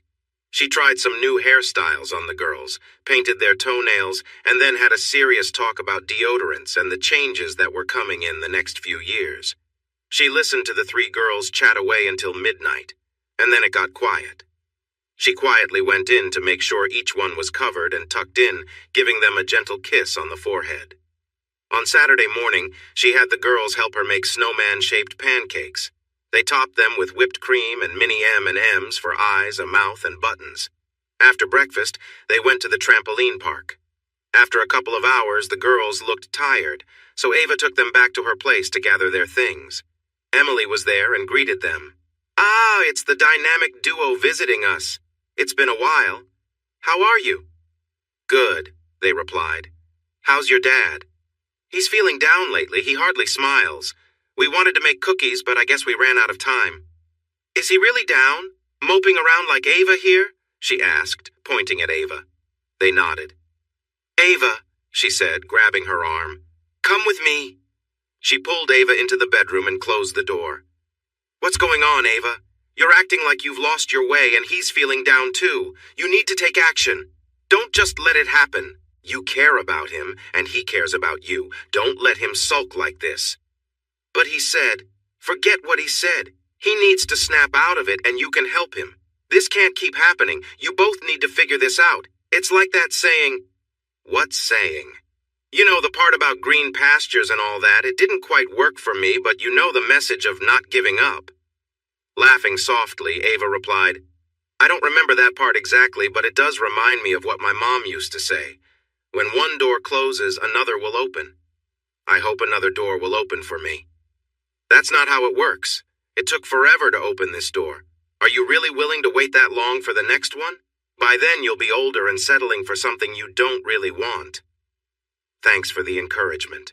If a door closes, you can wait, or you can just open the same door again. That's how doors work. Go for it, Ava. Get through to him. Don't give up so quickly. You need to make him understand. If you don't, you might lose him and those wonderful girls out there. I don't know. I keep thinking about Bart. It's frustrating. Sounds like you're figuring out what you want to do. I still don't know, Emily. Oh, come on, don't doubt yourself. Stand up and be brave, just like you were at my wedding and my friend's funeral. Ava looked surprised for a moment. Oh, But before she could say more, Emily hugged her tightly. Stop! I love you, Ava. When you are happy, I feel happy too. When you are sad, it makes me sad, and you know how much I dislike being sad. Let's make some cookies for Sad Dad. But you need to think about what I said. Really think about it. You can make this happen. Open that door again. Be strong, not worried. Do you have any more sayings for me? Of course. Strike while the iron is hot. If you wait too long, you miss out. A little effort now saves a lot later. Just do it or step aside.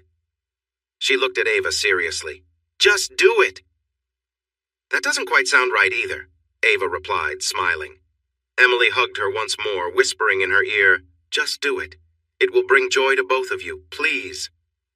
She drove the girls home and made sure they had everything, giving them hugs as they said goodbye. She watched them go up the steps and knock on the door. Bart opened it and stepped outside, bending down to hug each girl. She noticed he was bending less each month as the girls grew taller. Then he made eye contact with Ava. Ava waved nervously, tears beginning to form. She started to shake and turned back towards the van. She paused, letting out a scream of anger and frustration, then calmed herself. No! I won't let this happen! 4 faces watched her closely. In a calm voice, she said, Rose, get out of the car now. Please run up the steps, find the girls, and go into one of their rooms. Shut the door. I need to talk to Bart. Mommy? It's okay, Rose. Just do this for me. Rose ran inside to find the other 2. Quick! We need to go to your room and close the door. They didn't argue. They were worried about what might happen. Ava took long, steady steps toward Bart. Don't you say anything or I'll be really upset. Come with me. She led him into his bedroom, closed the door, pushed him onto the bed, and said, No one has the right to break my heart like you have. No one can just push me away when they know how much I care for them. After 9 months of being so close, no one can do that to me. It's not happening. No, don't say a word. I won't accept it. She mimicked him in a mocking voice. I'm just not ready. I don't care if you're ready or not. I am, and I'm taking charge of this relationship. I love you, and I love those 2 girls who I hope are not listening as much as my own. You pushed me out of their lives too, and that won't stand. Looking frustrated, she continued, Bart, for the love of everything, stop thinking about what could go wrong and get excited about what could go right. Rose needs you. I need you. Your girls need me, and you know deep down that you need me too. I can see it in the way you look at me. Touch me. But, taking a breath, she said, Stop. Before you say anything else, I need you to tell me what happened to you and why you're not ready. Now. Tell me now. He raised his hands as if to calm her. All right, okay. Her name was Tiffany, or Tiff. We were married for about 6 years, and our daughters were 4 and 5 at the time. She went on a trip she claimed was with the girls, but it turned out it was with her boss. One evening, she called from the Caymans and told me she had been seeing him for about a year and wasn't coming back. She said she didn't want the house, the kids, or anything else. Her sister Monica would come by the next morning to pick up her things and her car. I had no idea this was coming. I asked her why, and she told me I was boring and not attractive. She wanted excitement, not just a family beach vacation. Ava couldn't help it. Tears filled her eyes as she touched his arm. In a whisper, she asked, "She didn't want the girls." He shook his head. She said many hurtful things. Even the man she was with told her to stop. How did you move on? It seems like you're still struggling if you're not ready after 6 years. I got filled with anger. I cast away all my feelings for her, all the memories and dreams we shared. It felt like I had to burn it all away to get rid of the pain and the emptiness she left behind. I got rid of everything in our home that reminded me of her. All the pictures, traces of her gone. Except for the girls' rooms, right? Exactly. Then I focused on losing weight, working out, and I quit my job. I took our savings and retirement to buy a nursery. My entire attention was on our daughters until you came along.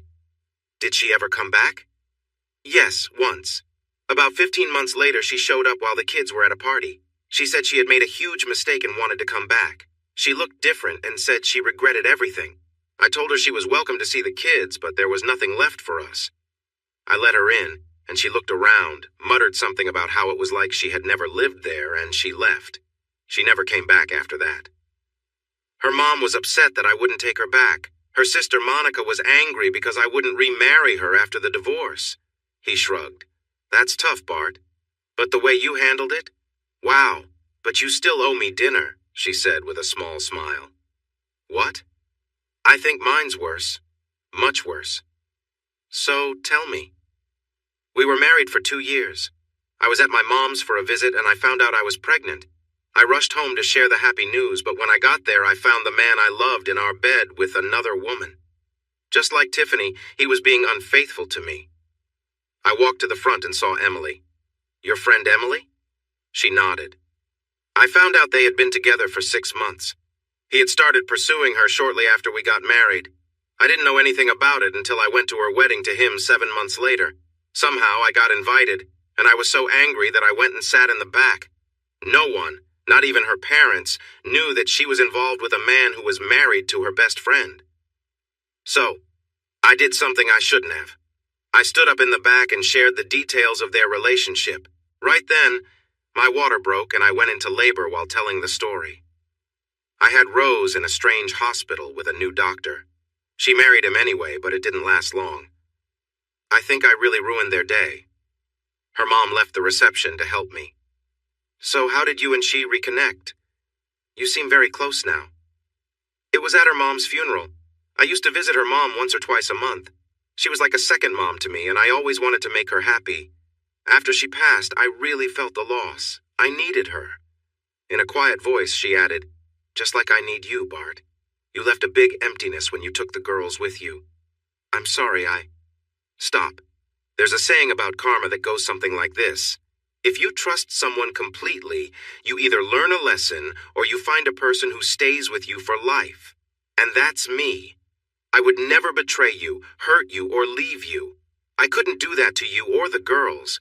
I will always be here to support you and show you how much I care. And if you ever hurt me again, I'll make sure you know how wrong that is. But the girls? Your daughters are almost teenagers. Like most kids, they might not always see things the way you do. It might seem like everything you do is wrong in their eyes. Soon enough, they'll be off to college. What will you do then, Bart? If you're wise, you'll have me by your side for the long haul. Please, Bart, let down your walls and let me in. Ava, forget this. She moved closer, took his face in her hands, and kissed him while pushing him back on the bed. She climbed on top and continued to kiss him. She sighed as he tried to move away, but she held on tight. He softened and then grew more passionate, wrapping his arms around her while she held onto his neck. The kiss deepened, and a soft sigh escaped her as she explored his back. She pulled back and took a breath. I promise, Bart, I have never wanted anything more in my whole life. So here's the plan. I'm staying over tonight, and you can't get rid of me. I don't mind if we get married or not, but your kids are my kids, and my kid is yours. We need to talk about having another. Now I will go check on the girls to make sure they're okay. I might have scared them a little. I'll see if they can keep themselves busy for a few hours. Then I will come back, lock the door, and try to be quiet until the phone alarm goes off. After that, we will all go out for dinner. Understand?" He nodded. She smiled and said, "Don't try to sneak away. I promise I won't hurt you. Much. Promise me you won't do anything silly until I return. He's my focus right now, and we'll see about that comment made earlier. I bet Tiff was mistaken." She kissed him again and laughed. "Oh, those kids. Come on, girls. Let's sit on the bed and talk for a few minutes, okay?" She sat down and they gathered around her. "First, I'm really sorry for raising my voice. That's not the right way to handle things. I hope I didn't scare you, and some of the words I used weren't nice. Sometimes your dad. Well, you know how he can be. Please don't use those words, all right?" They nodded. "Secondly, you all know how much I care about you and how much time I want to spend with you, right?" They nodded again. "What would you think if the 5 of us became one big happy family? We could spend more time together, and sometimes I could stay here with Rose. What do you think? It would be like I was your mom, and your dad would be like Rose's dad. Would that be okay?" All 3 jumped to hug her. Yes, yes, yes, that's exactly what Mac and I wanted. Rose, is that okay with you too? Sharing your mom with us while you have dad? Yes, that sounds great, but where would I sleep? Ava hugged them all. We have lots to figure out, Rose, and there might be some bumps along the way, but the most important thing is that we all love each other, right? Right, they all echoed. I have a big favor to ask. Can you 3 keep yourselves busy for about 2 hours? Promise me no fighting or causing trouble? Maybe stay in here or watch TV. Just don't go outside. I need to have a serious talk with your dad, and we can't be interrupted unless it's really important, okay? After that, we'll go out for dinner. You can think about where you want to go in the meantime. Deal? They all nodded. So I will see you soon. She walked across the hall, opened the bedroom door, stepped inside, and locked it behind her. He was pacing the floor, and her heart sank. She felt a twinge of regret for leaving earlier, but decided to move forward. So, Bartholomew, where were we? He smiled, and she felt a bit relieved. That's not my name. She stepped closer, gently grasped the front of his shirt, and leaned in to kiss him. Bart and the woman shared a quiet moment, looking at each other with longing. She spoke softly, asking him to be close to her. They embraced, and he gently guided her to the bed where they lay side by side. As they kissed, her emotions surfaced, and she told him how much she missed him, how deeply she loved him. Their connection deepened, and they shared an intimate moment full of tenderness and affection. They held each other close, allowing their emotions to guide them as they expressed their love quietly and without words. Moments of laughter and light touches filled the space between them, and their bond grew stronger as they remained close together. The night passed as they remained intertwined, enjoying the warmth and comfort of each other's presence. It was a peaceful moment of connection, free from the outside world, where nothing else mattered except the two of them. Their love felt powerful, and they cherished the time they had together. He explored areas before with his hands. Now he was using his mouth. She felt every touch, and the sensation stayed with her even after he stopped. He moved to her sensitive spot, using his tongue gently, while his fingers returned to their task. He went faster, and her excitement grew. Everything felt like it was focused just there, building up and then releasing. She breathed out, "Wow, Bart!" She covered her mouth, realizing she might be too loud, so she grabbed a pillow to muffle herself as the feelings washed over her, and then she lay still. Pulling him closer, she directed him and guided him in. As he moved, a soft moan escaped her lips, and she held the pillow tighter. Once again, it felt like only her body existed as he moved slowly at first, then increased his pace. He would go deep, and then almost out, adjusting his rhythm. She was almost there, so very close. She squeezed his shoulders tightly, and he felt her hint. He quickened his movements. She held on tight, then let out a sigh and finally became still. When she took the pillow away, she kissed him and looked into his eyes. "I feel like I'm in heaven." She kissed him again. "Bart, I know it's been 5 years, but I've never experienced anything like that. It was amazing, and I still feel it. If I were a fly, I would never want to leave this moment, and I would bring all my friends to see it. I think the other person was very wrong about us. We're just getting started. Well, not quite. I won't say who, but someone promised the girls we would take them out to eat, so we need to get moving. What was I thinking? Maybe I'll just stay here for a bit and you can tell me how things went. Smiling, he said, Nope. Come on, lovely. It's time to wake up, get dressed, and let's go. Maybe later, when things settle down, we can return to this. Okay, I'll tidy up a bit. It's been a while. She hugged him and gave him another kiss. Thank you, Bart. Thank you for sharing this with me, she said, poking his chest playfully. That's not my name. What? You said that before. What do you mean it's not your name? It's Barton? Wow! That sounds so formal. Did your family have big hopes for you or something? You never mentioned them. I'm the oldest. The good kid. The one who got overlooked. My brother struggled in school even though he was very smart. My sister had her own challenges. They both had all the love, attention, and money they needed. They seemed to forget about me, and I forgot about them, too. I sometimes call my brother and mother out of habit, but it's something I wish I could stop. So, how did you turn out so well? He asked. He shrugged and smiled. This is nice. No worries about a mother-in-law? He laughed. Barton, I will take good care of you, and I promise to be the best mom to those girls. He helped her out of bed and nudged her toward the bathroom. All right, I'm leaving now. Are you ready, girls? Get your coats. It will be dark soon and it's getting cold. We don't want Mr. Frost getting too close, right? The girls giggled. Ava heard a scratching sound at the door. What's that? It sounds like someone is trying to get in. She opened the door and saw a woman about her age staring at her key. Hi, can I help you? My key won't work. I think I am at the right place. I used to live here. Ava looked at Bart. He stood still, and the color left his face. He recognized her voice. Ava glanced outside and then back at him. She felt a wave of panic when she saw his face. Bart? Bart? Why won't my key work? And who is she? Tiffany stepped inside the living room. But this place looks different. I don't understand. Staring at Bart, she said, No, that's not right. I must be here for a reason. Then she spotted the girls and rushed to Rose, hugging her tightly. Tears streamed down her face as she knelt to embrace her. Oh, Mackenzie, I've missed you so much. Have you missed your mommy? You look just like me. That's why I chose a special name for you instead of something silly. My name is Rose, and you aren't my mom. What? How can you say that? Rose pointed at Ava. She's my mommy. Rose broke free and ran to Ava, wrapping her arms around her waist. Tiffany gasped. It can't be. You two are too big, too old. Mackenzie? Holly? The girls stood still, staring at this unfamiliar woman.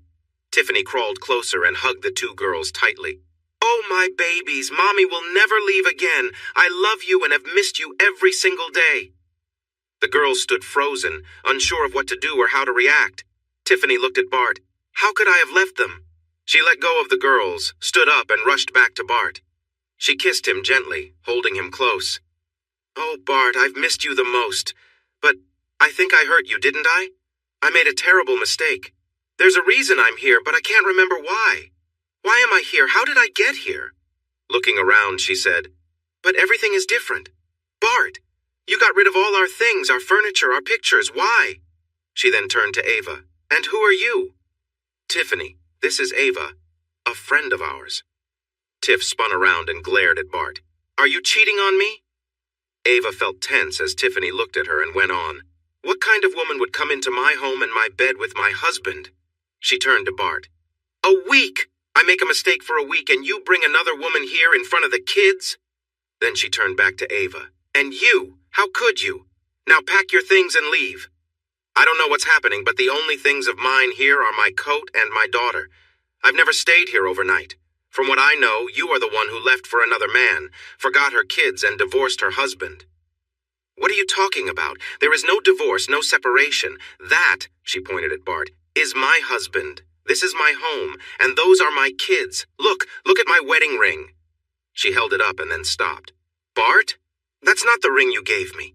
It's different. I loved that ring. It was so pretty. I spent hours just looking at it. Bart, today was great, thank you.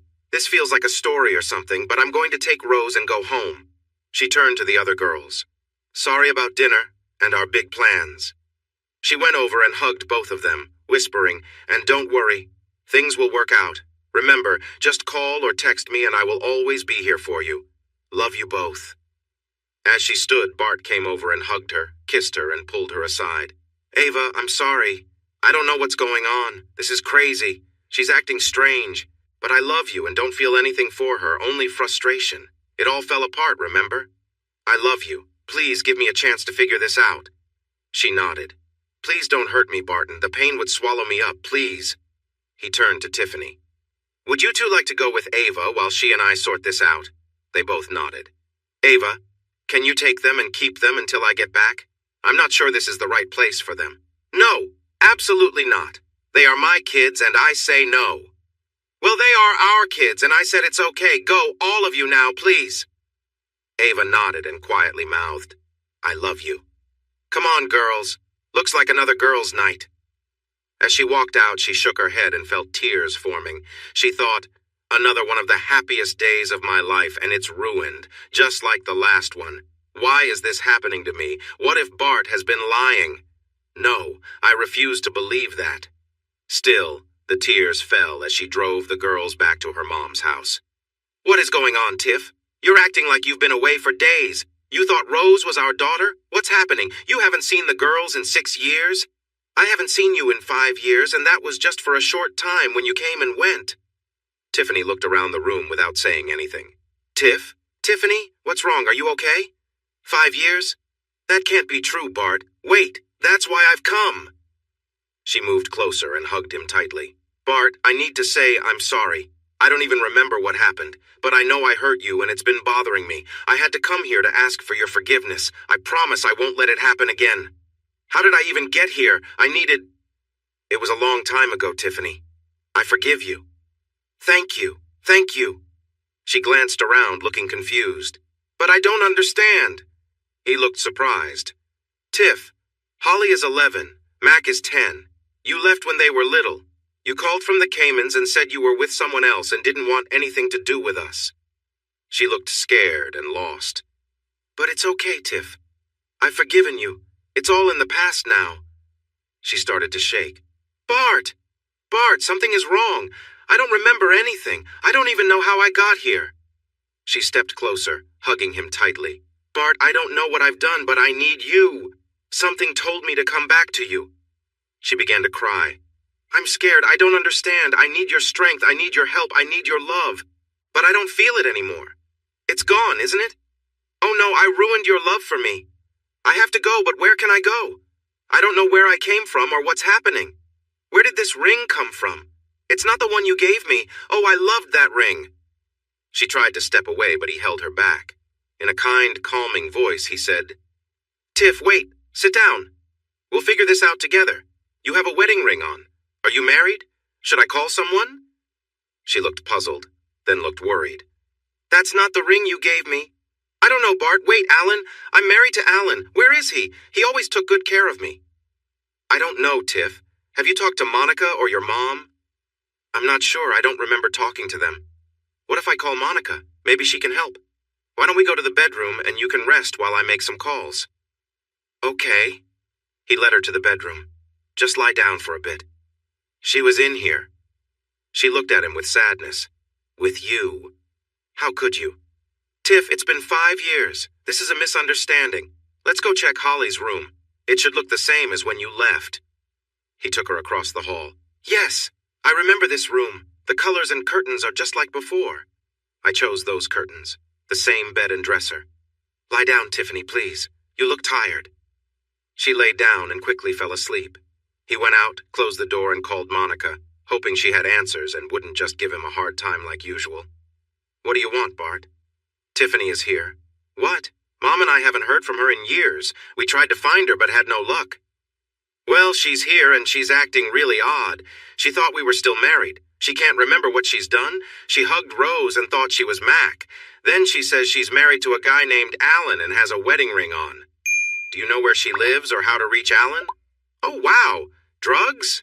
No, she never told us anything. I don't know why. She was dating a guy named Alan near Chicago, but then we lost touch. It's always been strange. I don't understand why she didn't just call to check in. I don't think it's drugs. Hold on, let me check outside. She came in a car with Illinois plates. He opened the door and the trunk. No suitcase or anything. She didn't even have a purse. So what do you think? I think there's something wrong, really wrong. Drugs, maybe a mental health issue or an injury. I don't know. I was going to let her sleep for a bit, then get her to eat something, and then see if I can take her to the hospital. Can you forget your issues with me long enough to help? Or am I on my own? There's no issue, Bart. What about the kids? Ava has them.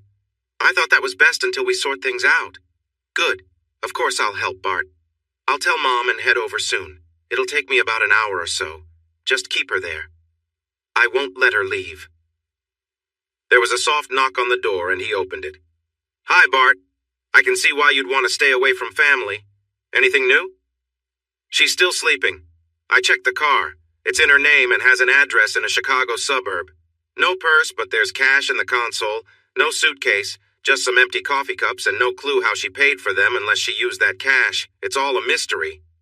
Wow, this is like a TV show. The bedroom door opened and a sleepy Tiffany came out. Where am I? Bart? I must be home, but why was I sleeping in Holly's room? Monica hurried over and hugged her sister. Hey, Tiffany. It seems like things have gotten a bit confusing for you. How are you? Where did you come from? What about your things? I don't know. She looked at Bart and burst into tears. I just knew I had to get to Bart so he could help me and help me be strong. No, I needed him to forgive me. Bart, I am so sorry for what I did to you and the kids, for what I said. It was terrible. Wait, who is she? Your girlfriend? A different girlfriend? I don't understand. Tiff, this is your sister Monica. Tiffany looked at Bart, then at Monica. Why don't I know you? Why can't I remember? She stopped talking and started to lean down when Bart caught her and hugged her tightly. She held on to him like she was sinking. Tiff, you have a wedding ring. Are you married? You never told Mom or me. Tiffany raised her hand and looked at the ring. I'm married to... Then she glanced at Bart. No, that's not the ring you gave me. I loved that ring. Where is it? Did you take it? Tiff, both Monica and I think there is something going on that is making you confused. We want to take you to the emergency room and have the doctors check you out. Is that okay? Will you come, Bart? I need you to be there. I need you to hold my hand and help me. I have a memory of doing something terrible to you, but it's not clear. I'm sorry for whatever it was, but please, she said, filled with desperation. Please help me. But there's a reason I'm here. I need something from you, but I can't remember. Tiff, everything will be all right. I will stay with you while we figure this out. Are you hungry? She shook her head. Well, here's a glass of iced tea like you used to enjoy. At least drink that. Let me find a coat to warm you up. There was nothing in the car and it's getting cold outside. It is December after all. December? Oh my goodness. What has happened to me? It's okay, Tiff. We'll sort this out. Ready to go? Take the drink with you? He put his arm around her and helped her down the steps and into the back seat of his car. Monica, why don't you sit back there with her? Hello, I'm Dr. Stillworth. Are you Tiffany Wagner's family? Yes, I'm Bart Wagner, her ex-husband. This is Monica Jacobs, her sister. So she just showed up at your house after 5 years? No purse, clothes, anything? And you, Miss Jacobs, haven't talked to her since then either? Yes, Dr. Stillworth. Has she mentioned a home, family, husband, job? She has a wedding ring on. She must have talked about those things with you. The last time she called, which was years ago, she was very vague about everything. She just said everything was great and that she loved her job but didn't share details. I asked her directly whether she was dating anyone special, and she said there was one very special guy. I joked about time passing, and she said she had to go. She told me she was married to a man named Alan. Her car is registered to an address outside Chicago. I couldn't find a phone number. Her drug test came back negative. We will conduct a more in-depth analysis, but it doesn't seem like drugs are involved. It also doesn't seem to be a mental health issue. We think something is going on in her mind. We would like your permission to do an MRI of her head. We've started an IV, and we need to calm her down a bit to keep her still. Bart, She keeps asking for you. Maybe you could stay with her while we do some of this, so we don't have to use too much sedation. What do you think? Sure, I'll help however I can. The doctor led him to the waiting area. Hi, Tiff. How are you feeling? Scared. Really scared. I don't understand what's happening. I'm so confused. Why am I here? It's okay, Tiff. The doctors just want to run some tests. Your blood work looked fine, and now they need to take some x-rays of your head and do an MRI to make sure everything is all right. It won't hurt. The doctor said there will just be some strange noises. Will you be with me? Bart, please. I need you to hold my hand and make me feel safe. I'm so sorry for whatever I did. I really need your forgiveness. I forgive you for everything, Tiff. We had 6 great years together, and I appreciate the time we shared and our 2 lovely daughters. She squeezed his hand. Thank you. I think I needed to hear that. I feel like I'm fading. She started to stare blankly. Don't worry, I'm not leaving until everything is taken care of. He went to change into a proper outfit. He wore only a gown, no wallet or anything else. He took a moment to call Ava. Ava, how are you? How are the girls? Forget about me. What's happening with you? I'm at the hospital with Monica and Tiff. They think something is wrong with her head, so they're doing some x-rays and an MRI. She really wants me to stay. Is that okay? You have to stay. She's the mother of your kids and needs support. Just keep me updated, but please don't put yourself in danger. I care about you. I won't, and I care about you too. I'm making a heart shape with my hands.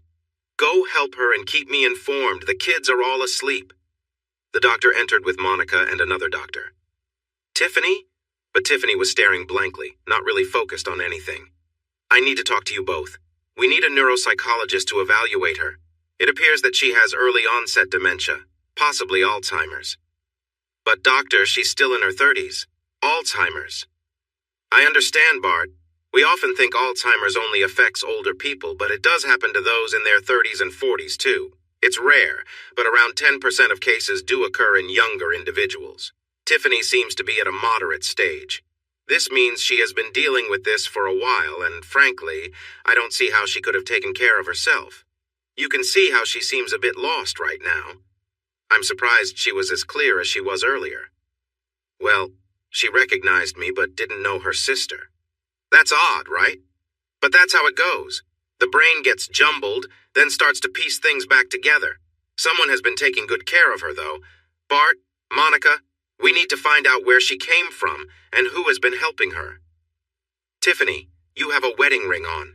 Do you know who gave it to you or where you were coming from? She focused her eyes and looked at Bart. Bart, this isn't the one you gave me. I remember. Who? Her face turned scared and panicked. I can't remember. Help me, please. What's happening? Bart held her hand.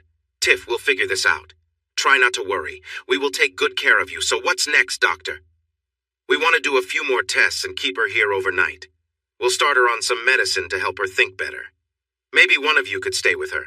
She knows both of you, and that might help keep her calm when she feels confused. After that, if she stays here, we need to talk to social services about her care. She can't be left alone. Monica, what if you stay for a bit? I'll go back and look at the car. I can check the address on the registration and maybe get the police involved. They might help us find some answers. Sure, Bart. That sounds good. As he was leaving, the doctor called out to him. Bart, can I talk to you for a minute? Didn't you mention she had 2 kids? He nodded. Well, sometimes this can be inherited. There are a few markers we check for that might show a higher risk. I suggest you talk to a specialist to see if you want to have the kids tested. There are good and bad points to both sides. If they don't have the markers, it means they are like everyone else, and you can feel relieved. If they do, it doesn't mean they will definitely have issues, but it is something to consider. No need to rush. Just wanted to let you know. Thanks, doctor, and thank you for everything. It's been a really strange day. She's only part of it. Bart drove home and checked the car again. Registration, insurance info, inspection sticker. Wait, the registration was for Tiffany Wagner, but an inspection receipt showed Tiffany Renfro. He kicked himself for not noticing that earlier. He realized being a private investigator wasn't the right path for him. He ran inside and got on the computer. There it was on Facebook. A husband, 2 young boys, lots of fun family events. He logged in and sent a message. He looked up more information. There was a number. He dialed it, and a man answered. "Hi, I'm sorry to call so early. This is Bart Wagner. You don't know me, but—" "Tiffany's first husband? That Bart? I'm Alan Renfro, her husband now. What can I do for you, Bart?" "I'm a bit busy. She's here. Tiffany is here. Safe. In the hospital getting checked. Her sister Monica is with her." "Oh, thank goodness. We've been so worried. She left the house while I was on a call, and the car is gone. Is she okay? Did something happen?" "We called the police." "No, she's fine physically, but it's just the early signs of Alzheimer's." "Right. That's what the doctors said. What should we do next?" "I should have gone with her. I can't believe she made it. Her purse is still here. She kept saying she needed to see you and the girls." There was something she had to say, but she couldn't remember what. She was focused on it like a strong memory. "I thought we could call you and video chat, but then she'd lose that thought. She doesn't always know who the kids and I are." Bart could sense his struggle to hold back tears. "That must be so hard, Alan. I'm really sorry to hear that. It's tough for me, too, and I haven't seen her in 6 years. My mom can take care of the twins. I'll catch the next flight. Which airport is closest?" "I'd go with the one in Raleigh. We're about halfway between. They'll have the most flights, probably direct from Chicago. Send me your flight details and I'll pick you up." "Yes, Chicago, I'll do that. Thanks for all your help with her. She never shared what happened between you two, but it always bothered her. She's got friends and co-workers who will be relieved to know she's okay." "I'm pleased to hear she found happiness. Thank you for that, Alan. I'll see you when you arrive." He drove back to the hospital. Monica held Tiffany's hand as Tiffany looked out the window. He nodded to Monica and gave her a thumbs up. "Hi, Tiff. Oh, Bart, I'm so glad you're back." She hugged him and held on. "You're the reason." Then she pushed him away. "Wait, that's it. I remember now. Bart, what I did to you and the girls was wrong. Unforgivable. I don't know why I acted that way, but I'm sorry. Truly sorry. I loved you so much. You were the best husband, father, and everything else. I was unkind when I said I was leaving. I regret what happened and needed to tell you that. I have Alzheimer's and sometimes I forget for days. I want to see the girls too, to tell them I'm sorry. But if I can't before then, can you let them know?" She cried and leaned on his shoulder. "Bart, I am just so sorry," still holding her. "It's okay, Tiffany. I forgive you. The girls are happy and only have good memories of their time with you. We all forgive you. Everyone makes choices they wish they could change. And I'm so glad to hear you found joy and a new life." I talked to Alan. She pushed back and let out a soft sound of hurt. "Oh no, Alan, I think I might have left without telling him. I keep making the same mistake. Now I've hurt him. He's such a good person, Bart. He looks after me so well, and I love him so much. The twins, my little ones, I left my little ones. The twins are fine and Alan is all right. His mom will take care of them and he's flying here today. I'll pick him up at the airport. I feel like I am too much to handle. Bart, I'm slowly fading away. Everything about me is just disappearing little by little each day. I hate this. Who I am, what I know, everyone I love, all my memories, they are just slipping away, and I can't stop it no matter how hard I try. It's just all gone. I try to write things down, but then it doesn't make sense to me. I care for Alan so deeply, and he makes me feel happy, but sometimes I feel like I don't even know him. It's so unfair to him. I can see it tearing him apart day by day as I forget what's happening. He looks so tired, and worse, on many days, I don't even know I'm doing this. I just wish it would all stop. I think about doing something drastic, but I know he would blame himself, and with a short laugh, I'd probably forget what I was doing anyway. I need to see him, Bart. I need to say I'm sorry to him too. Can you take me? He's on his way. I'll pick him up later this morning. I don't think you really need to be here since you already know what's happening. What if we take you back to the house? Do you want to go to our old house or Monica's or your mom's? She pointed at Bart. Great. Let's see about getting you out of here. A worried look crossed her face. Bart, I need to say I'm sorry to you too. I was so mean. I shouldn't have acted that way. I need you to forgive me. What was I saying? Then she went quiet and stared out the window, lost in thought. Monica began to cry. Oh, Bart, why her? He shrugged. Who knows? Life never seems fair. Things just go wrong sometimes. Let me see what we can do to get her home. You can rest there if you want. You must be tired. We can put a bell on the bedroom door and the front door so you'll know if she gets up. I would watch her, but I need to go to the airport. Could you keep an eye on her while I pick him up?" Bart drove to the airport pickup area, spotted Alan from the family photos, and got out of the car. "Hello? You must be Alan. I'm Bart. Let me help you with that bag. It looks heavy." "Yeah, sorry, it's all her things. Meds, and sometimes she changes outfits a lot." "Got it. How are you holding up, Alan? This is so tough for me to see her like this. But I can only imagine how hard it is for you. How long have you been married?" "About 4 years or so. I should tell you what she's shared with me to help you understand our situation." Chase ended things with her after a few months, and she felt really embarrassed about how it happened. She was too scared to come back and see you or her family, so she moved to Chicago. I met her at work, and we started dating around the time your divorce was finalized. We got serious pretty quickly, but you and the kids were always on her mind. I told her that before we could move forward, she needed to make sure everything with you was truly over. When she finally came back to your place, she was surprised by all the changes. It hit her hard that you had moved on without her. She planned to apologize and ask for your forgiveness, but she panicked and left pretty soon after arriving. She stayed for about 15 minutes and hardly spoke. She just looked around a lot. The kids were at a party, so she didn't get to see them. Anyway, she was ready to start fresh. We got married at the courthouse with just my family there. She felt she had messed up her past and needed to completely begin anew without anyone from her old life. Then she became pregnant, and we had twins. After they were born, she began to act differently. She would forget things, struggle to find the right words, and lose her focus.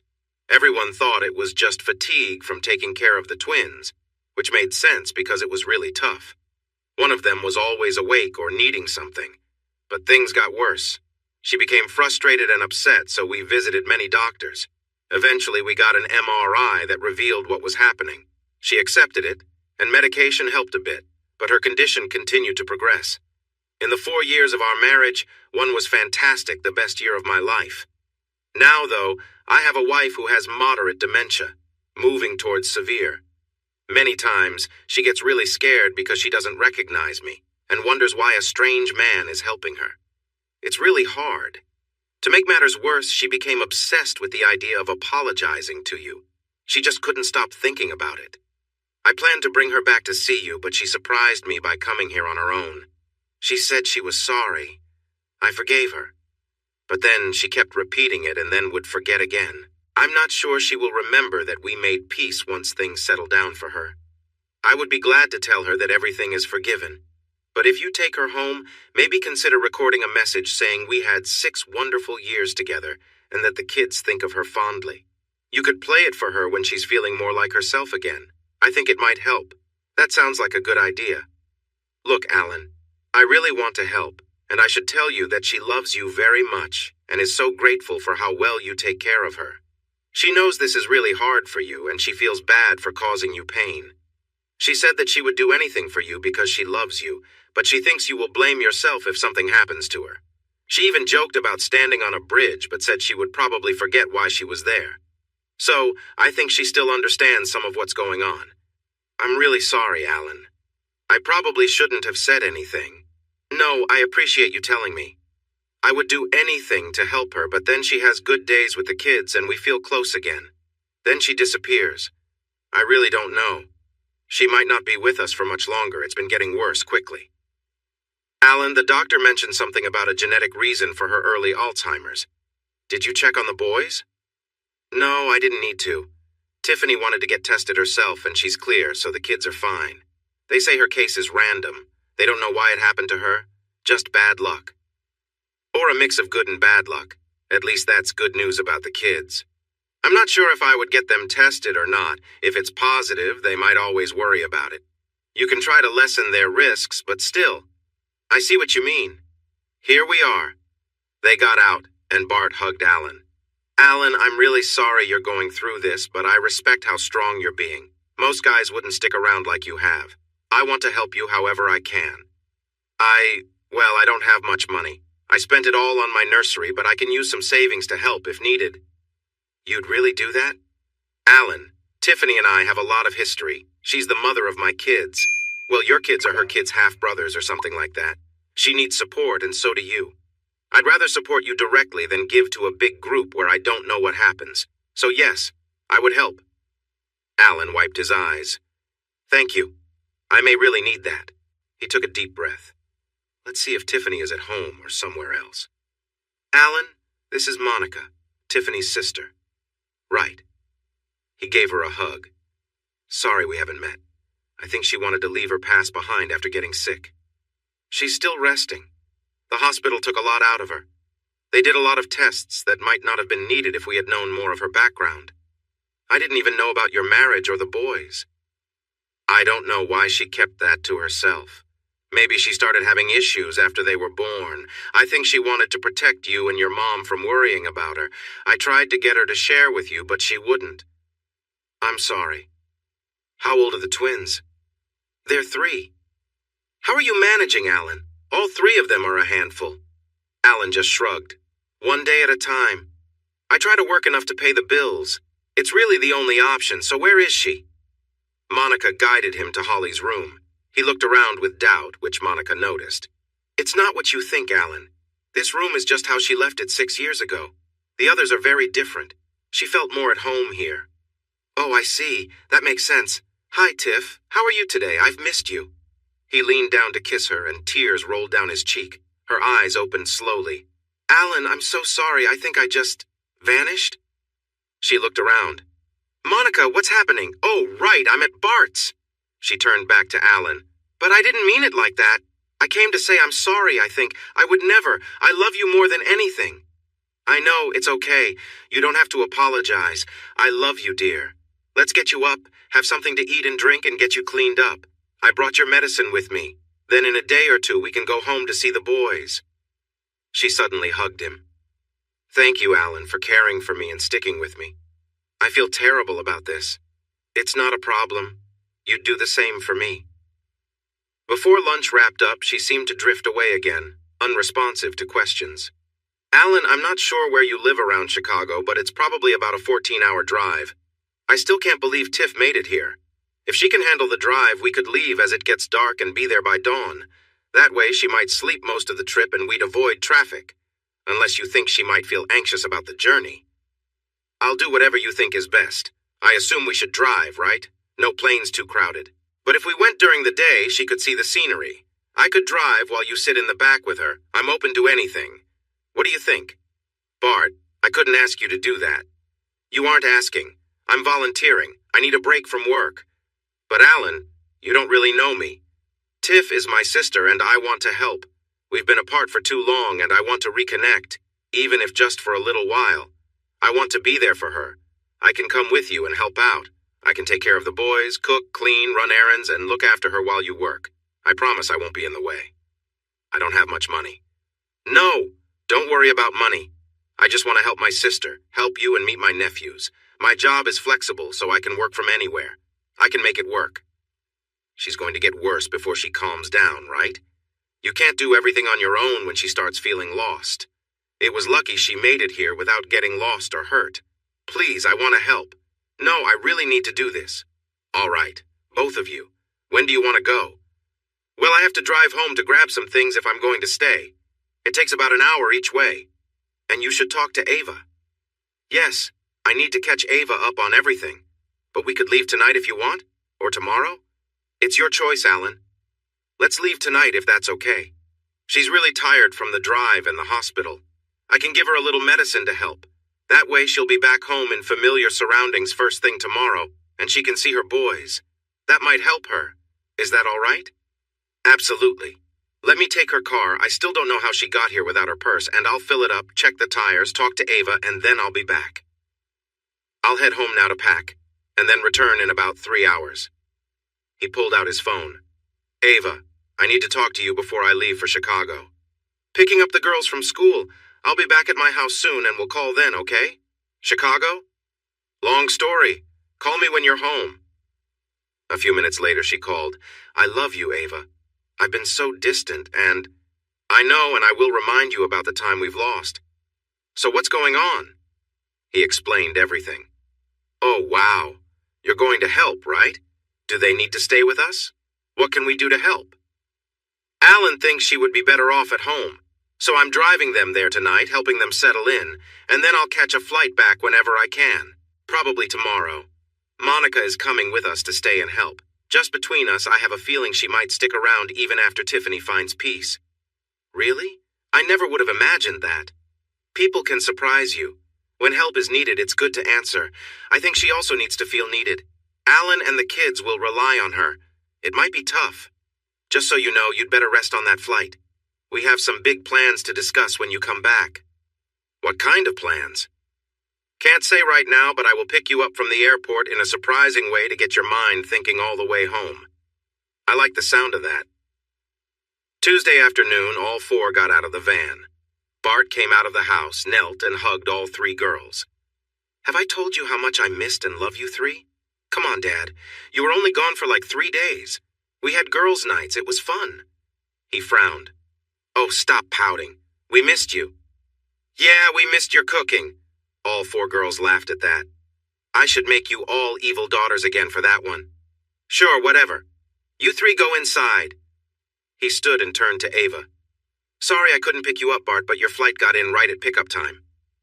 It's okay, but thinking about the Uber driver was a bit strange. He wasn't my type. I missed you, Ava. He hugged her and they shared a long kiss.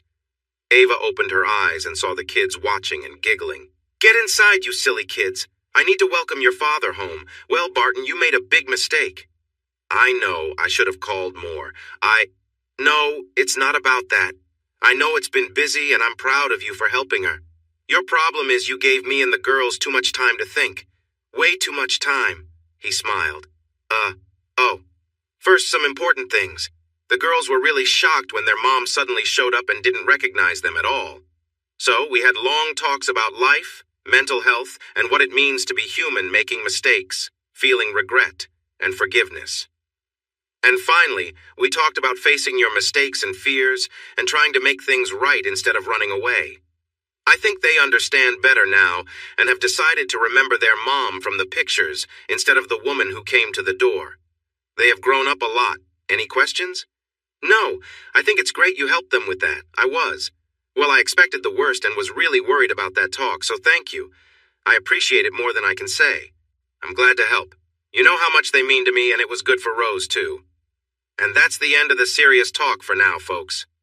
Now, let's get to the fun stuff. First, we all want those dark green shirts with our names on them like you wear at the nursery. Okay, that sounds good so far. Second, I still want to give you a special welcome home after the girls go to bed. Sounds good. Then this weekend, you will help me move out of Mom's place and into yours.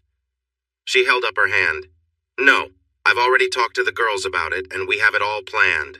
And soon you are going to marry me so I can adopt Holly and Mackenzie, and you can adopt Rose. But wait, there's more. We're also going to plan a vacation in the mountains so the kids can learn to snowboard, skate, tube, and all that. We will enjoy a lovely sleigh ride together as a family. And on top of that, we are planning a beach trip this summer. All of us will go together. This time you and I will share a room, not like last time when I had to sleep with Rose. And we will really enjoy our lives and cherish every single moment because, she started to cry, because it could have been either of us instead of Tiffany. Each day is a gift, and we should have no regrets. You must promise me to take care of yourself always. In return, we will make sure you feel happy, see a smile on your face every day, and live in a home so full of love that it feels overwhelming. Overwhelming? She ignored his question and continued. Do we have an agreement, Barton? I really love that name. The girls also mentioned wanting another baby, maybe Barton Wagner III. What about Junior or something similar? The third sounds much better with that name. We could still use it if the baby is a girl. I really like it. Now kiss me again. Wait, you haven't agreed yet. I agree to your plans, ma'am. But I didn't have much of a choice, right? 4 against 1? Exactly. And this is just the beginning, so get ready. The best years of your life are about to start. I can't wait. Hey, everyone. Thanks for watching. Don't forget to subscribe and turn on notifications so you won't miss any of the exciting stories we have coming up. What do you think about the characters in this story? Let us know in the comments. We'd love to hear from you.